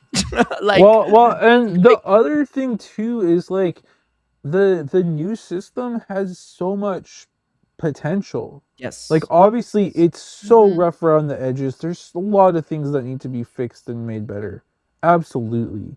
But first of all, if they iron out those kinks, the new system will theoretically function a lot more consistently, which is something that people have been clamoring about for years, wanting the mechanics to be consistent. So that's a big potential plus. And then you also have just other just other possibility, right? Like we have Mimikyu now, which seems like is only viable on the new system. So Mhm. what other possible form change Pokemon might we get on the new system? What other potential mechanics or new features to PvP does the new system open up? Like, I don't know the answers, but it seems like there's a lot of untapped potential moving forward that could add some complexity or new things to PvP that people have also been asking for. Mhm. So again, it's definitely rough right now. There's gonna be a lot of growing pains, but if we're able to make it through this, hopefully it's possible that the grass is a lot greener on the other side. And we just Yeah, have to because wait and get there. Mimikyu isn't the only, like, form changes aren't even the only things that could be added to PvP. We have so many other, like, mechanics, abilities, All sorts of stuff. There's endless different types of possibilities. effects. Like, there's so many potential things that could be added to this game and could have been at any point in the past. And we can't just keep playing the same game like over and over and over again. Like, there has to be updates. There has to be changes to keep it like growing and keep it exciting. And like, yeah, if you can't even handle like an update that's going to be that's going to be make this fundamentally a better experience like for everyone, like that's the goal, then like I don't know, this isn't an airport. You don't have to announce your departure. Like, Kaz said it, not me. Okay, so like, it's just like you can go. I'm gonna keep playing this game, and like I'm potentially very excited for what what this could be. Like Tristan said. yeah. Yeah. Like I'm not here to defend any of the bugs or anything like that, but like at the same time, I'm like, look, I get it. The devs want to make it work and it didn't work as well as they thought it would at right off the bats, but there's still a lot of potential. And I think It was never the going to. It was never going to yeah, because yeah. like it just Who that's not the way that like programming like coding like works. yeah, there's Nothing always works bugs. There's always bugs. There's bugs in 100% every the first game, time. right? Yeah. And to my understanding, there's not a lot of devs working on PP. So, like we're lucky that we even have all this stuff going on. Again, I think Niantic could really dedicate more resources into PvP, but that's a whole different issue that we've hammered quite a bit. Anyway, that's our thoughts on it. Seems like at least the three of us are mostly on the same page. But again, like if people aren't feeling it, whatever. You got the competitors cup and everything. But I think like if you're telling me like, oh, stuff like Mimikyu is possible because of the new system, bro, I'll take that any day. Right? Like imagine like there's other stuff out there, not exactly like Mimikyu, but there's other things they can implement, right? Like I think the introduction of things like Aegislash and Mimikyu are really, really cool for Mhm. the for the game. Like even Morpeko to agree. I think Morpeko is a little bit more simplistic than the other two, but still, like that's also kind of a cool thing too, right? That little form change. And I welcome it. I think those kind of things are what can elevate this game to be like we've always been begging for this game to be more complex, right? Who's ever like this game is too complex? Like if they do not know PvP. If they say PvP, Pokemon Go PvP is too complex, right? Like it is not complex enough. 3 Pokemon, a game lasts like 2.5 minutes to 3 minutes. Like what? Like if you look at all the other games, it's not even close, right? Well, not only that, but like Our you're grand finals limit was done in 15 minutes, I think. Like how right. fast was our grand finals? That's including them locking in. Like I think But someone did a breakdown. This was like, yeah, I'll pull it up while you talk about that real quick. but also like in terms of complexity, like you're also limited in what decisions you can make at any point during a game. Right? Like you're Yeah. limited to throw a fast move, don't throw a fast move, throw a charge move, swap. Yeah. And if you've done a swap within the last 45 seconds, that's not even an option either. Okay. I'll break it down for you, right? This is how simple and quick our game is. Obviously, limited meta, but the grand finals of NAIC between Psy Rhino and the Torian went 5 games. No record reset, but 5 full games. About as long as you could go for one set, right? It was, take a guess at how long it was, including the time it took to lock in the teams and everything in between. Like 15 minutes. Yeah. Oh, pretty close. Yeah, 16 minutes. 16 minutes. It's insane. 16 minutes. We're like, if for Pokemon Unite, the time it takes for them to draft and play a game is longer than 16 minutes. I'm pretty sure. Like like our game is very simple already. Like obviously there's a lot of nuance. It's not easy to be like the best player in the world and all that stuff, but it like it could use some complexity, and I think this is one way to do it. So, yeah. But anyway, that is our take on it. And, you don't have to agree. That's okay. You don't have to like it. And if you do retire, we wish you the best in retirement. I think the most Enjoy important it. thing is whether I'm never in the business of forcing someone to do something they don't want to do or don't enjoy. Right. I think if the game doesn't bring you joy anymore and stuff, like I think it's important to take care of your own mental health and, do what makes you happy. But that's pretty much that. And I don't know if there's more to say. I'm curious to see if anyone has comments on the system. But let's talk about Championship Series. You weren't here last week, Kaz, so we would love to hear your recap of the tournament. Oh. Well, Or your my experiences. win streak on stream continues. Mhm. Also, me being first on stream streak continues. Yeah. So far, 3 for 3. Don't face Kaz on stream. That's what I'm gonna say. Are you like? Did you? What was your results on the first time you played on stream? Was it a 2-0? Yeah. So you're 6-0 on stream. You haven't taken a loss on stream, which is actually insane. It's a higher win It's record actually crazy. than most of our champions. Actually, definitely higher than like any champion. Yeah. At what point does that become statistically significant? Is the real I question. don't know. But, I am almost assuredly jinxing myself at this very moment. Like you say that. future. I see that. Kaz, you just gotta get much yourself worse. on stream more is the answer, clearly. People worry about facing Beelzeboy across from them, but I'm worried about facing Kaz. At this rate, if Kaz just stays on stream all tournament, she's the champion, right? Yeah, right. I stay on that. Like when they ask me to leave, I'll just be like, no, I feel much better about playing right This here. is my home now. This is where I live. If you want to play, you can play over there. This is my house. Yeah. But yeah, it was really good. It was very cool to be on stage again, and It was exciting to see you up there. yeah. That's what, like Steve said that he'd never seen me look so calm. I was like, oh my god, maybe I should move. Yeah. But yeah, it was really exciting, and honestly, I mean, the rest of the tournament went super well for me too. Like, my final record was 4-2. Oh, it's very solid. And I got my points and packs, which was cool. Nice. And yeah, I was very excited with how well I did, and overall, like the experience at NAIC like continues to improve. Yeah. I had a great time with everybody, hanging out with Debbie, hanging out with Jen, who was able to come, and taking so many silly photos all around the venue. Jen, Friday at Worlds, please. I need some trades. I Yeah. appreciate it. It's my fault I missed out. Wait, do I? No, I don't need to do trades with her on Friday, right? Because we're doing like little friendship trades. I mean, Yeah, you can just do that whenever. Okay. Yeah, because I need to do some. Yeah. Anyway, yeah, we'll figure it out. I know you didn't like end up qualifying for Worlds with the performance, but you got enough for like the Ace Trainer card and stuff, right? I did, yeah. Nice. Did you get an Ace Trainer card last year? I did. Did you get it? Yeah. Bro, I'm still waiting for my Ace Trainer card. Like, I'm so annoyed. Like, and I'm not the only one, you know? Like, I'm going to submit like a I've heard ticket. stories. But like, I filled out literally a form just for people with Ace Trainer card like issues. And like I don't get it. Like, you know, like I don't like what, like I saw someone actually submit a support ticket and they went back to her and there's like her second or third.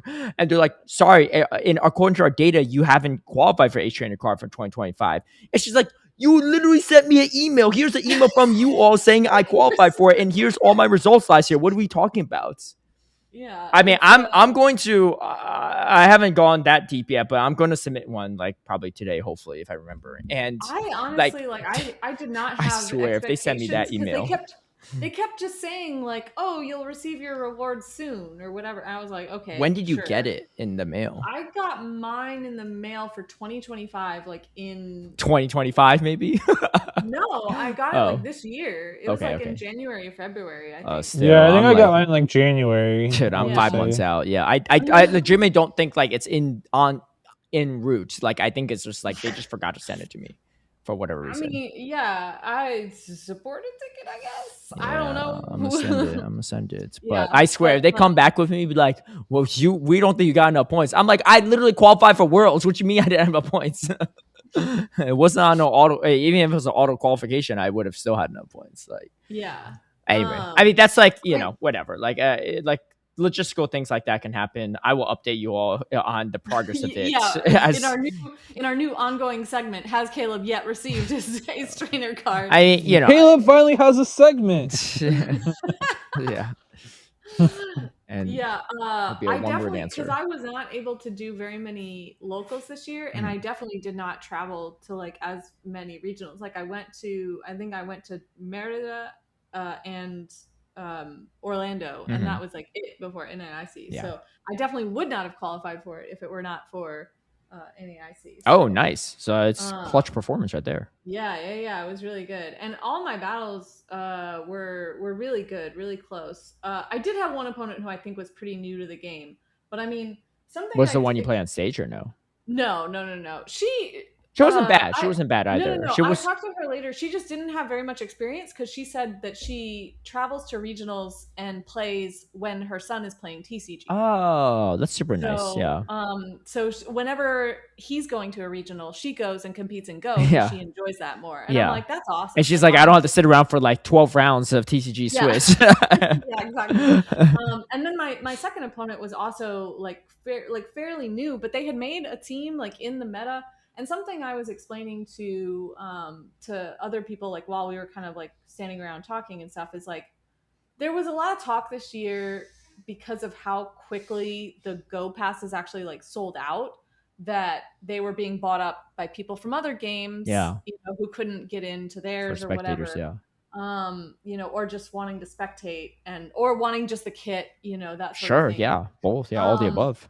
And there's definitely, I think, concern for that, and I don't appreciate when people do that. I feel like you're taking advantage of a situation that is causing actual disruption to other people. 100%. But if there are people who aren't necessarily familiar with Go, but they sign up because they want to attend the event, even if just as a spectator, and they actually take the time to like make and submit a team and show up to their battles, even if they don't know what they're doing, I have so much respect for those people. I love those people. Yeah. Because it's really awesome that they're like, no, you know what? This is what I did, so I'll figure it out. Even if it's they're not as skilled as the player that they're facing. They're still competing. You can't distinguish between competitors. That's amazing. Yeah. And I talk to every single person like afterwards. It's like, oh, like what brought you here? Like, do you are you interested in learning more? And I tried to like tell them, resources that they could look at, or places that they could go and like seek out more information. Because I mean, I want to encourage those people. Because the more we do that, I mean, we can kind of keep growing our community. And I really love that they actually like really put in the effort to try, because a lot of people just wouldn't even do that, and so it's really amazing. Yeah. And then I think I probably mentioned it in a past episode, but I think one potential solution to that is you cannot claim your competitor kit until you've completed one round. I don't know. I don't like. I honestly, I yeah, wouldn't. maybe we should have to pick it up after. Yeah, I genuinely don't mind because like when you collect your competitor pack, it's the same thing, right? You have to show like Yeah. that you actually went further enough. Like unfortunately, it's a little bit extra on the staff, but at the same time, like I'd be okay, like genuinely, if that's just for Go and TCG and VGC, they could just collect it whenever. Because that's not a problem for them because they sell out from people actually wanting to compete in all likelihood. Yeah. Like if I'm someone that just wants to go to NAIC to spectate and I have the option of trying to get a spectator pass by buying a competitor slot from Pokemon Go, TCG, or VGC, which am I going to go? I'm obviously going to go Pokemon Go route, right? Getting a competitor like spot even as a competitor is hard enough at TCG and VGC. They don't have that problem, right? But we do. So I think like forcing people to have to play around to even collect that competitor kits. Some people still just do it anyway, not compete and not pick up the competitor kit just to go, right? Because they're out of spectator passes. Yeah. Like, unfortunately, that's a tough part with spectators. But I think like some people are legitimately scalping the competitor kit and reselling it, and like they'll cover the ticket anyway, right? And like it hurts our game, right? Unfortunately, and I know I'm preaching to choir because people listening to this like probably aren't doing that, but because they actually play Go. But I think like I don't know how much logistical work it will put and burden it will put on the staff, so I do want to keep that in mind. But I think like it just sucks to look at a bracket and see like 100+ no shows. I'm like, what? You're telling me over a fourth of the people signed up for this tournament just decided not to show up? Like, there's no way that percentage is even close, as close for TCG and VG. Like, I know they have a lot of no shows. Like, oh, we have like 100 no shows to do. I'm like, yeah, you have 1,500 people in this tournament. What you mean? Like, yeah, that's 1/15th, right? I actually had like all my opponents showed up. So like I actually had no buys. Oh, that's good. That's either. good. Yeah. For what it's worth, I don't know exactly how many no shows were at NAIC, but I heard like it was still I do think it was like 100 something. Yeah, that's a lot. That's a lot. But which is still crazy to me because like I understood it more in past years when like we didn't sell out for multiple days or weeks, but we sold out both waves within like an hour each. I think that's so like that's my guess is that people have done this before. I've told other people, so now it's like the thing.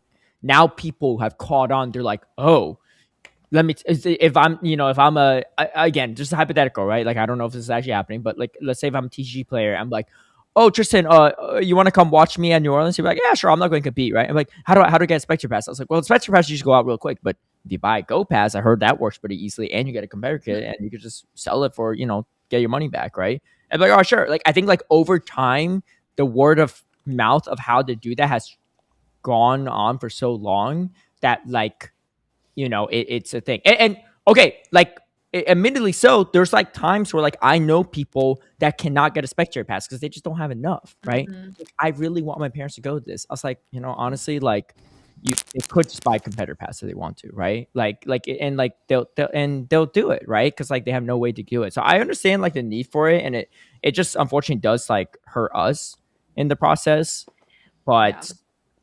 Yeah, it also feels like I don't know. if I was gonna say it feels like if they could make more room for more spectator passes, that would also help. We're outgrowing the problem. I think the other issue here with the Pokemon franchise itself is that there's way more minors competing in this than other games, right? Like there are minors in like other esports and stuff, but not as many, right?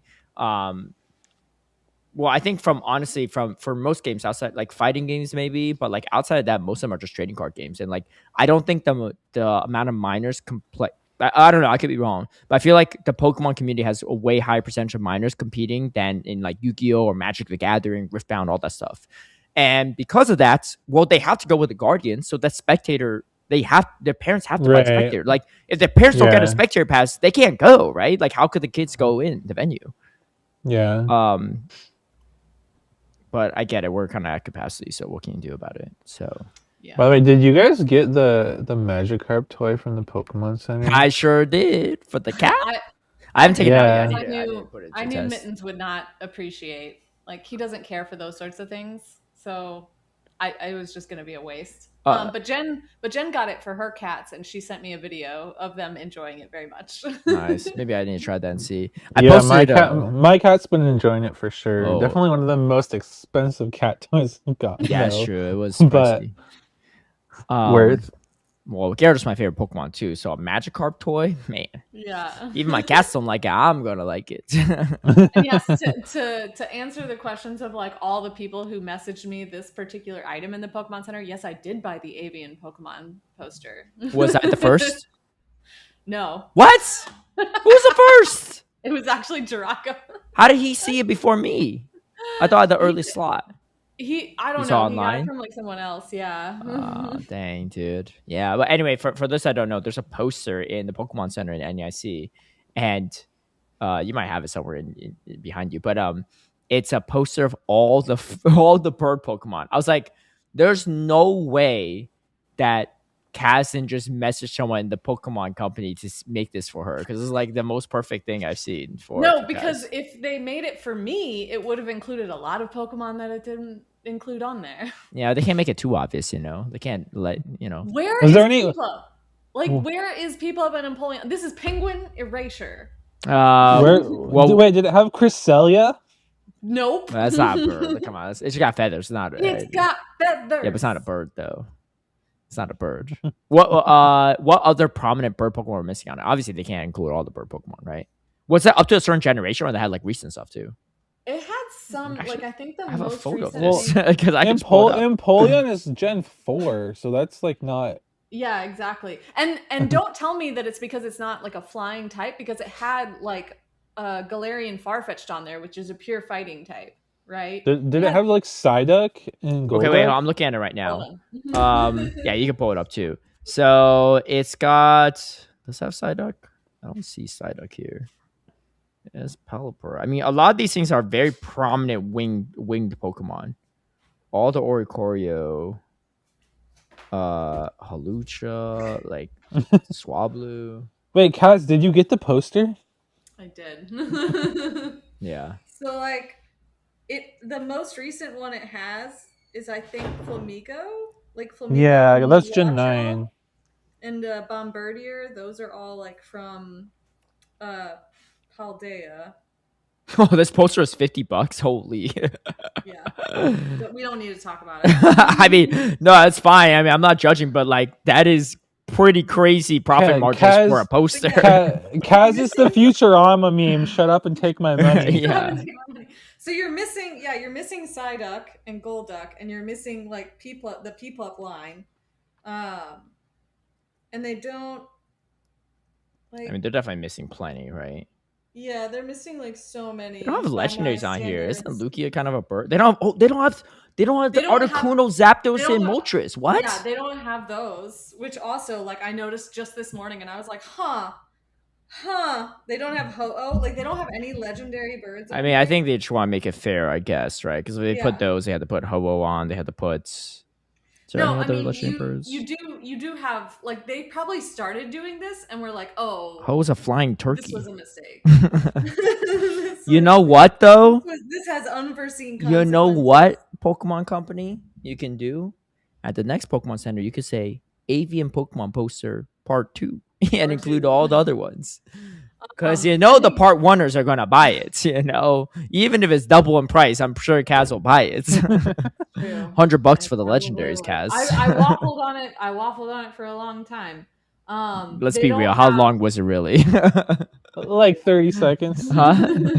30 seconds. Like 10 minutes. Oh, that's actually longer than I thought. I would have just snagged it up. They don't have Quaxley, the Quaxley line on here. Yeah, Quaxley never gets enough love though in general. They have the Galarian Farfetch'd, but they don't have the Surfetch'd. They do. Oh wait, no, they don't.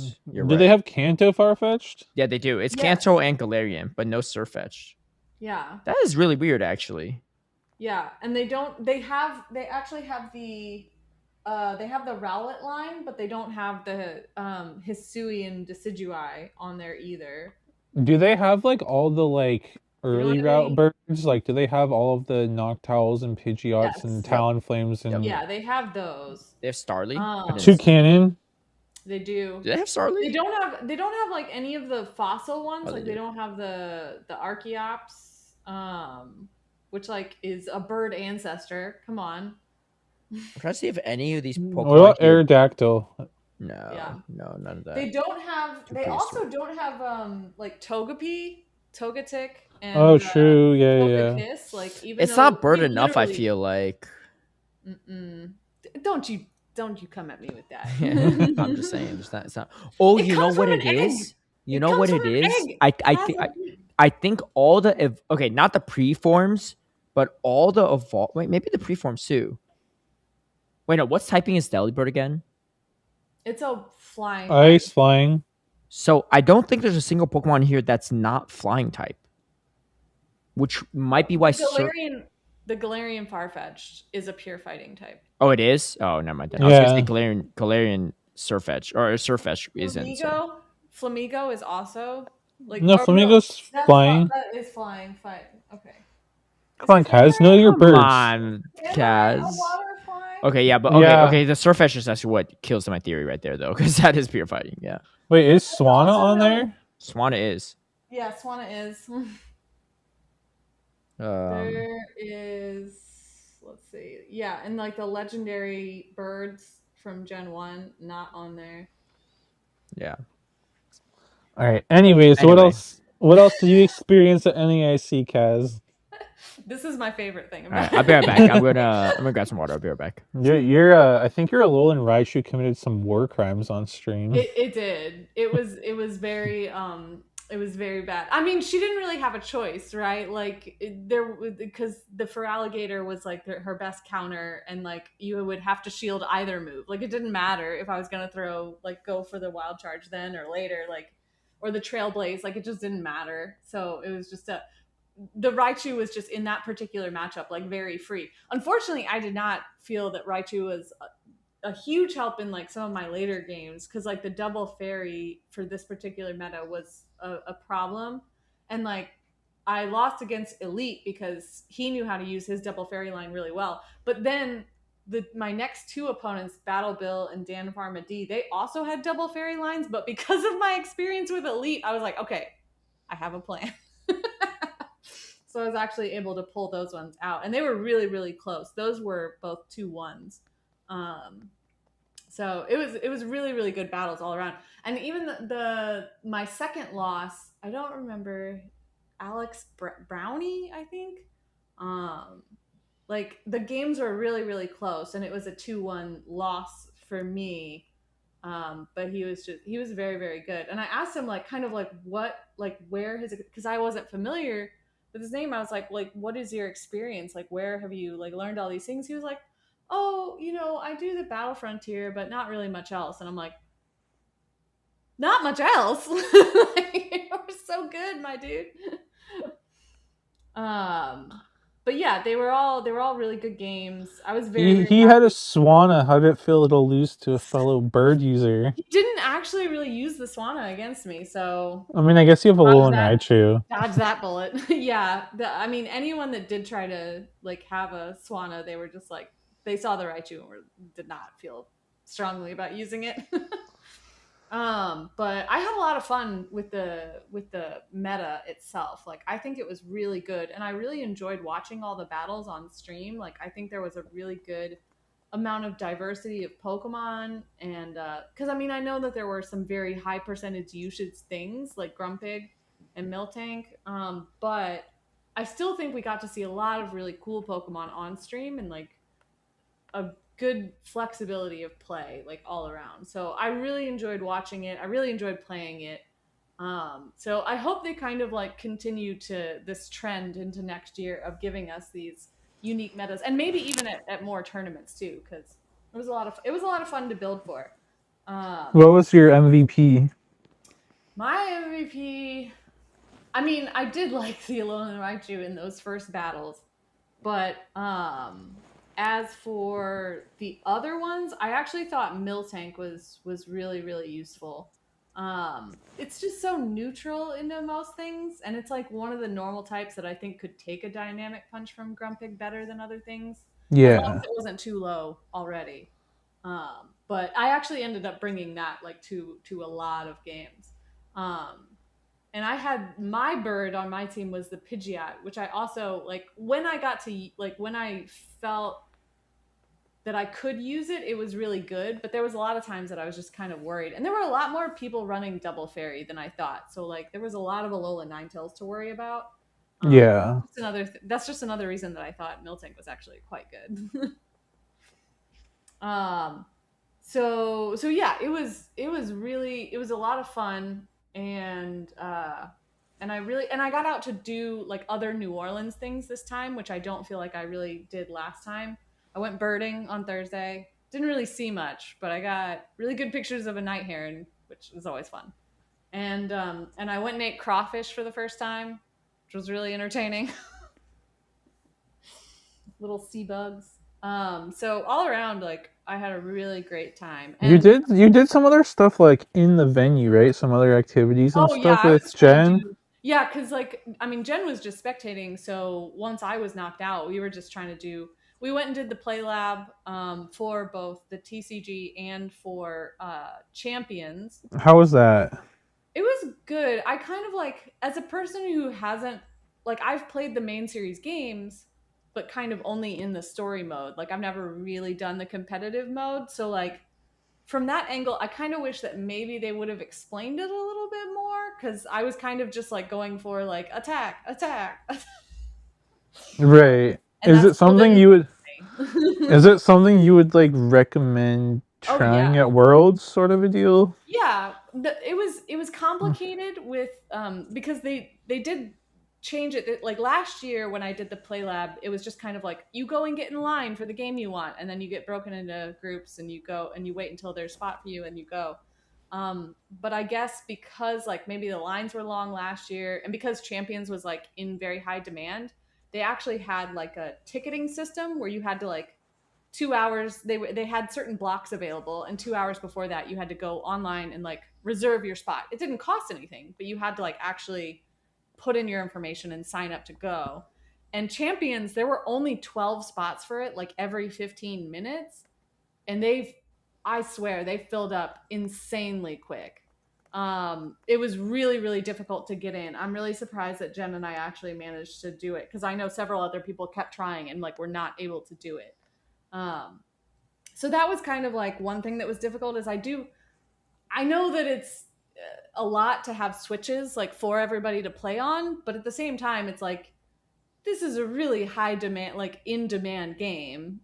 I think maybe you should have provided a little more availability for it. Yeah. That being said, you could play the Champions demo at the like Nintendo station.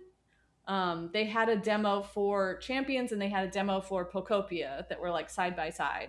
And those were also like free. You just kind of had to stand in line and wait for as long as it took. Um, and we did both those things. And I do feel like they kind of both of them again just like didn't really explain it very well. So I was just kind of like, I guess I'll just pick a random attack, you know, just try and do my Yeah. best. Um, Hmm. I had not Uh, played Pocopia at all, so it was kind of cute for me to see that game in action. Wait, do you have the Switch 2 or you only have a Switch 1? I have a Switch 2. Okay. Joe was kind enough to get it for me for my birthday. 'Cause I was gonna say I know some people haven't been able to play Pokopia just because they only have a Yeah, Switch 1. They haven't like upgraded yet, so I was just yeah. curious about that.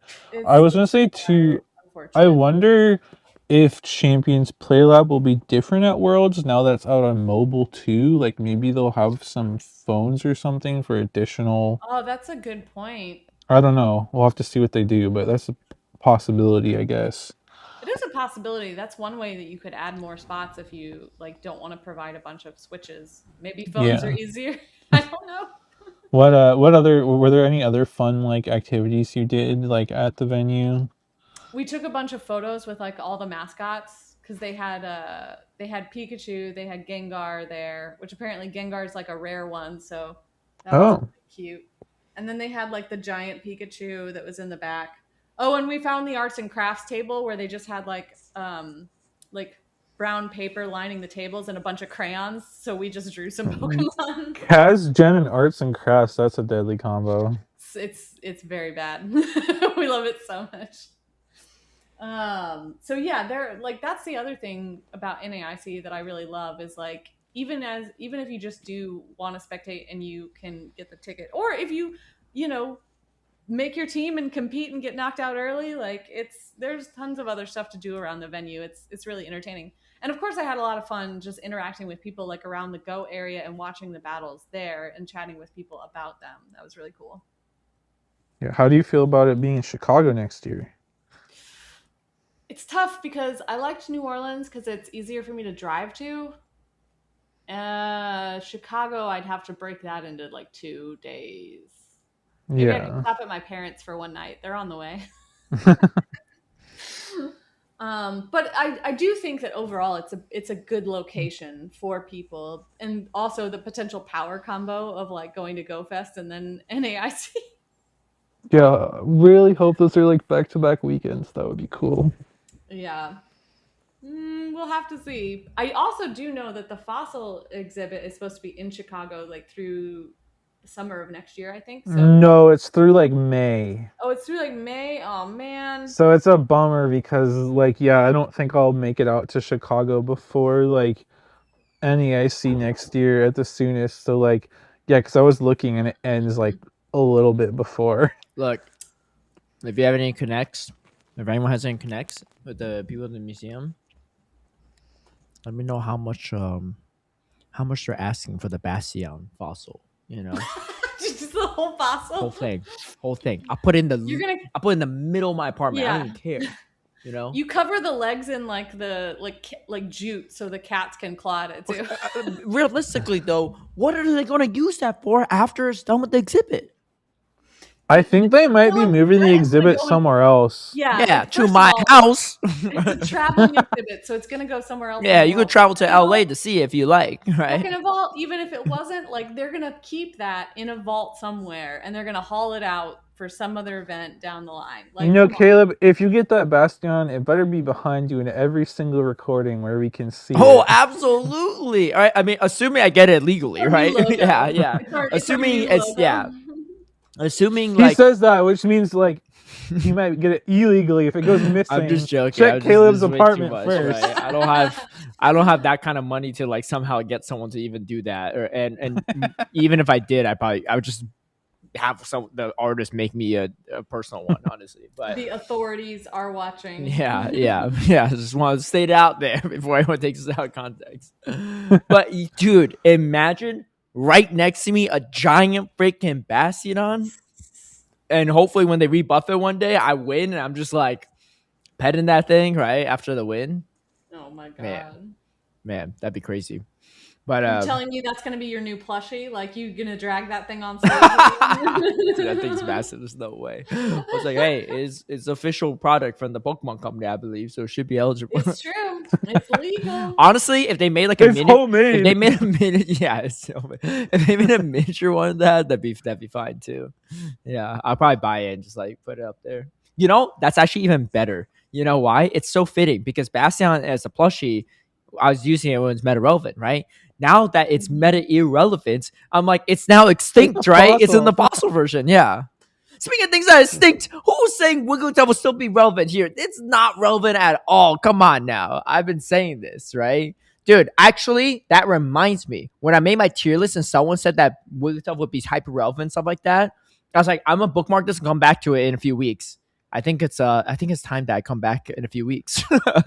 All right, here's the question though. Do you think Martine is going to run Wigglytuff at Worlds with his Wigglytuff Giratina Talonflame core? Infamous. There's no way, right? Okay.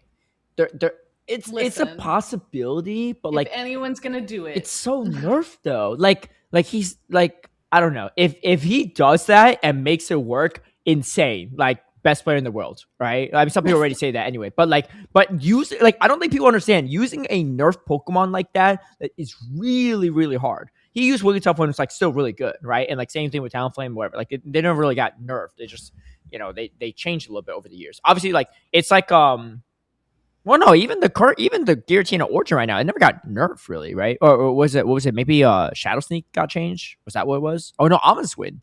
No, Almond Swin's still the same. No. Honest one- It's just like a power Yeah. crept, I feel like, more than anything else. Yeah. I think it has a higher chance of the buff, right? No, so it's definitely, if anything, it's a lower chance, or like it's not a 2-stage anymore; it's 1 stage. I don't know. By the way, like that, I mean, that wasn't his win con anyway.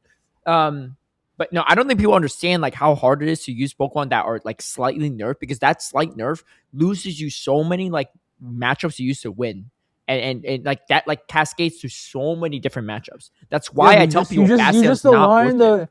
You just align the Wigglytuff on the Sableye and you're chilling. Dude, that thing doesn't even beat Jellicent in the zeros, and now they got the damage nerf. It might not even Who's win using Jellicent?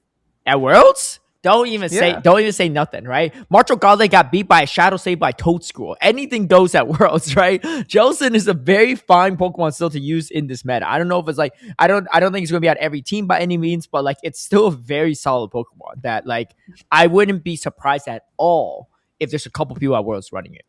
And who knows? I mean, like, who's using Whimsicott, and March Regardless got 3rd place with it, right? Like, you know, like it is it is possible, right? I'm actually curious so what the matchup looks like Jellicent into Wigglytuff now, because that's actually kind of insane. Yeah, so if you're up a hex, right, because you're counter swapping it, you're not going to stay in the lead. Let's see how this looks. You barely lose the 1s and 2s. That's assuming they go straight Swift. What if they go Icy? I feel like Icy Wind is the better play here anyway. Oh, wow. Okay. That's crazy. So if you go Icy Wind, you lose the 1s. So you have to go Swift, which is crazy. You're throwing the double resistance move? Wow. That's insane. Yeah, no, there's no way. There's no way this thing will be good. I mean, again, some people will probably have to do it, but... Caleb, anything goes at Worlds. But there's no way Wigglytuff will be good. No. Anyway... Did we talk about the Seeking thing yet? No. Okay, so there's no IV floor on it. I know. You know why? Because I got a 0/0/0 Seeking. That's crazy. I'm in the basement. Yeah, like there's no floor. I'm at the very bottom, which is kind of funny because I collect 0% anyways. That's nice though. Good to know. Because in the past I think they did, right? Is this the first time they haven't? I don't remember. I can't keep track. There's been, I don't know if it was the Twitch drops or not, but there's been like a couple researches with no IV floor. Okay. So I don't remember when it changed, but that's definitely a nice. I remember last year's like drop not or having a higher. What about like the EUIC drop? I don't remember. I don't know. With like, but yeah, so no IV floor. That's definitely a nice change because like obviously a lot of the time you're still gonna get bad IVs anyways, but there's a chance you could get something good, right? Which wasn't true of it before, so I definitely like that. And then the other thing is, I don't know like how long that research lasts for, but if you got the Twitch drop and you have that research for the Seeking, you're actually able to evolve. Yes. Yeah. To get Seekings with Icy Winds. Until when though? Do you know? It's whatever like the time for the research was. Yeah, I finished research. So I don't know how much more time I have to evolve this. I haven't finished yet, so let me see what it says. Yeah. Well, I mean, I guess not the end of the world if I evolve without it. To do that. Yeah. No, I did see that though. It's actually pretty dope. Unfortunately, I don't have any good spreads to evolve, but I can at least evolve them to trade it to people. I have a bunch banked. It says. So I kind of want another 100 of these because I just don't want to like. Yeah, there's so many move combos now. Yeah, like I don't want TM off poison jab, you know, but like that's what 7 days. 7 more days? Yeah. Oh, that's big. All right. Well, everyone listen to the podcast. Yeah, today's the 26th, so it seems huge. like you have until the 3rd. Where the Godine nests at, man? I need to hunt some. Are they even nesting? I don't know. I don't know. I think it does, but I don't have one near me. Yeah. I don't even know about nests anymore. No one really tracks that after like Sylph went down. Yeah. So hard to do. Well, it's so hard to do now because like the events always mess with them anyway. They mess with the nest too? Yeah. Do they? I thought nests were still. You don't, like you'll still get some spawns, but I think it's a little bit harder to tell necessarily. Like. Yeah, I guess it depends on the nest, but yeah. Anyway. Okay, well, yeah, that's a big one, so get on that. Good thing we mentioned this episode because by next episode it probably won't be around anymore. Yeah, I think we're gonna have to wrap it up here. I know Kaz has to dip out, so we'll save the YouTube comments for next time. But that's going to be that for us. I think hopefully we'll have Steve back for next one, and we can resume. Maybe, I don't know. Steve's in the middle of nowhere. Kaz's- I don't know how long. Kaz's Corner, second question of the year. Second question of the year. It's actually insane, though. I mean, yeah. I mean, I guess he's been busy ever since he like finished his PhD program and everything. But that's okay. And the episodes that Steve was there for, like I wasn't there for. So. You know, it would be really crazy, Tristan, if we only had one Kaz's Corner the whole year, and then when we come to the finale in the end, the score is me 1, Josh 1, and you 0, and you haven't used any of your lifelines from last year. We told you should have used it last time, and you should have didn't used listen. all 3. That's kind of how it goes. Anyway, hope you all have a great one, and yeah, let us know your comments down below. We talk about a lot of random things. Well, not random. They weren't random. A lot of things. Yeah, a lot of things. A lot of it was just the new PvP. Congrats to everyone that got the World's Invite too. I know officially that's come out. Oh, congrats to also H. Shira, who was tied with Pyro Panda on the 75th spot after you take out your invites, but Pyro Panda had the tiebreaker with the play points. But it looks like the Pokemon Company awarded everyone still tied for that slot. So that was good. Yeah, because I congratulated her at NAIC, and she's like, "Oh, I don't think I made it." I was like, "Oh, I'm sorry," and then she's like, "Nope, just kidding, I made it." So yeah, no, it was. I was happy to see she got that invite. Yeah. That's really cool. Tense, but I'm so glad. Because we drove down with her. She was like, "I don't know if I'm going to qualify if I don't perform." I was like, "Oh shoot," and because she was like pretty far out of range actually. She was like, it was pretty make or break. Like she knew exactly how she had to do, and even though she did exactly that. like, right, yeah, she did well. Also, like it was pretty tough, but I'm really glad that they've kind of set this precedent that like tiebreakers just get awarded. I think it's good. Yeah, because I think the play points is a little bit finicky and stuff. But anyway, that's going to do it for us. We will catch you all next week. Go do some rocket grunts. If you're not, maybe you're doing right now as you're driving around or walking around. And if so, drive safely, walk safely. And don't forget to TM frustration. And don't forget to involve your speaking as well. That too. You have not been doing Twitch drops and you're missing out. All right. You better do it for Worlds. Oh my God. And then let us know your thoughts on the changes to GBL with changing over to the new system, because it would be good to get what our listeners are feeling about that. Yes, stuff. And if you announce your departure, then I wish you a safe flight. All right, catch you all next time. All right, peace.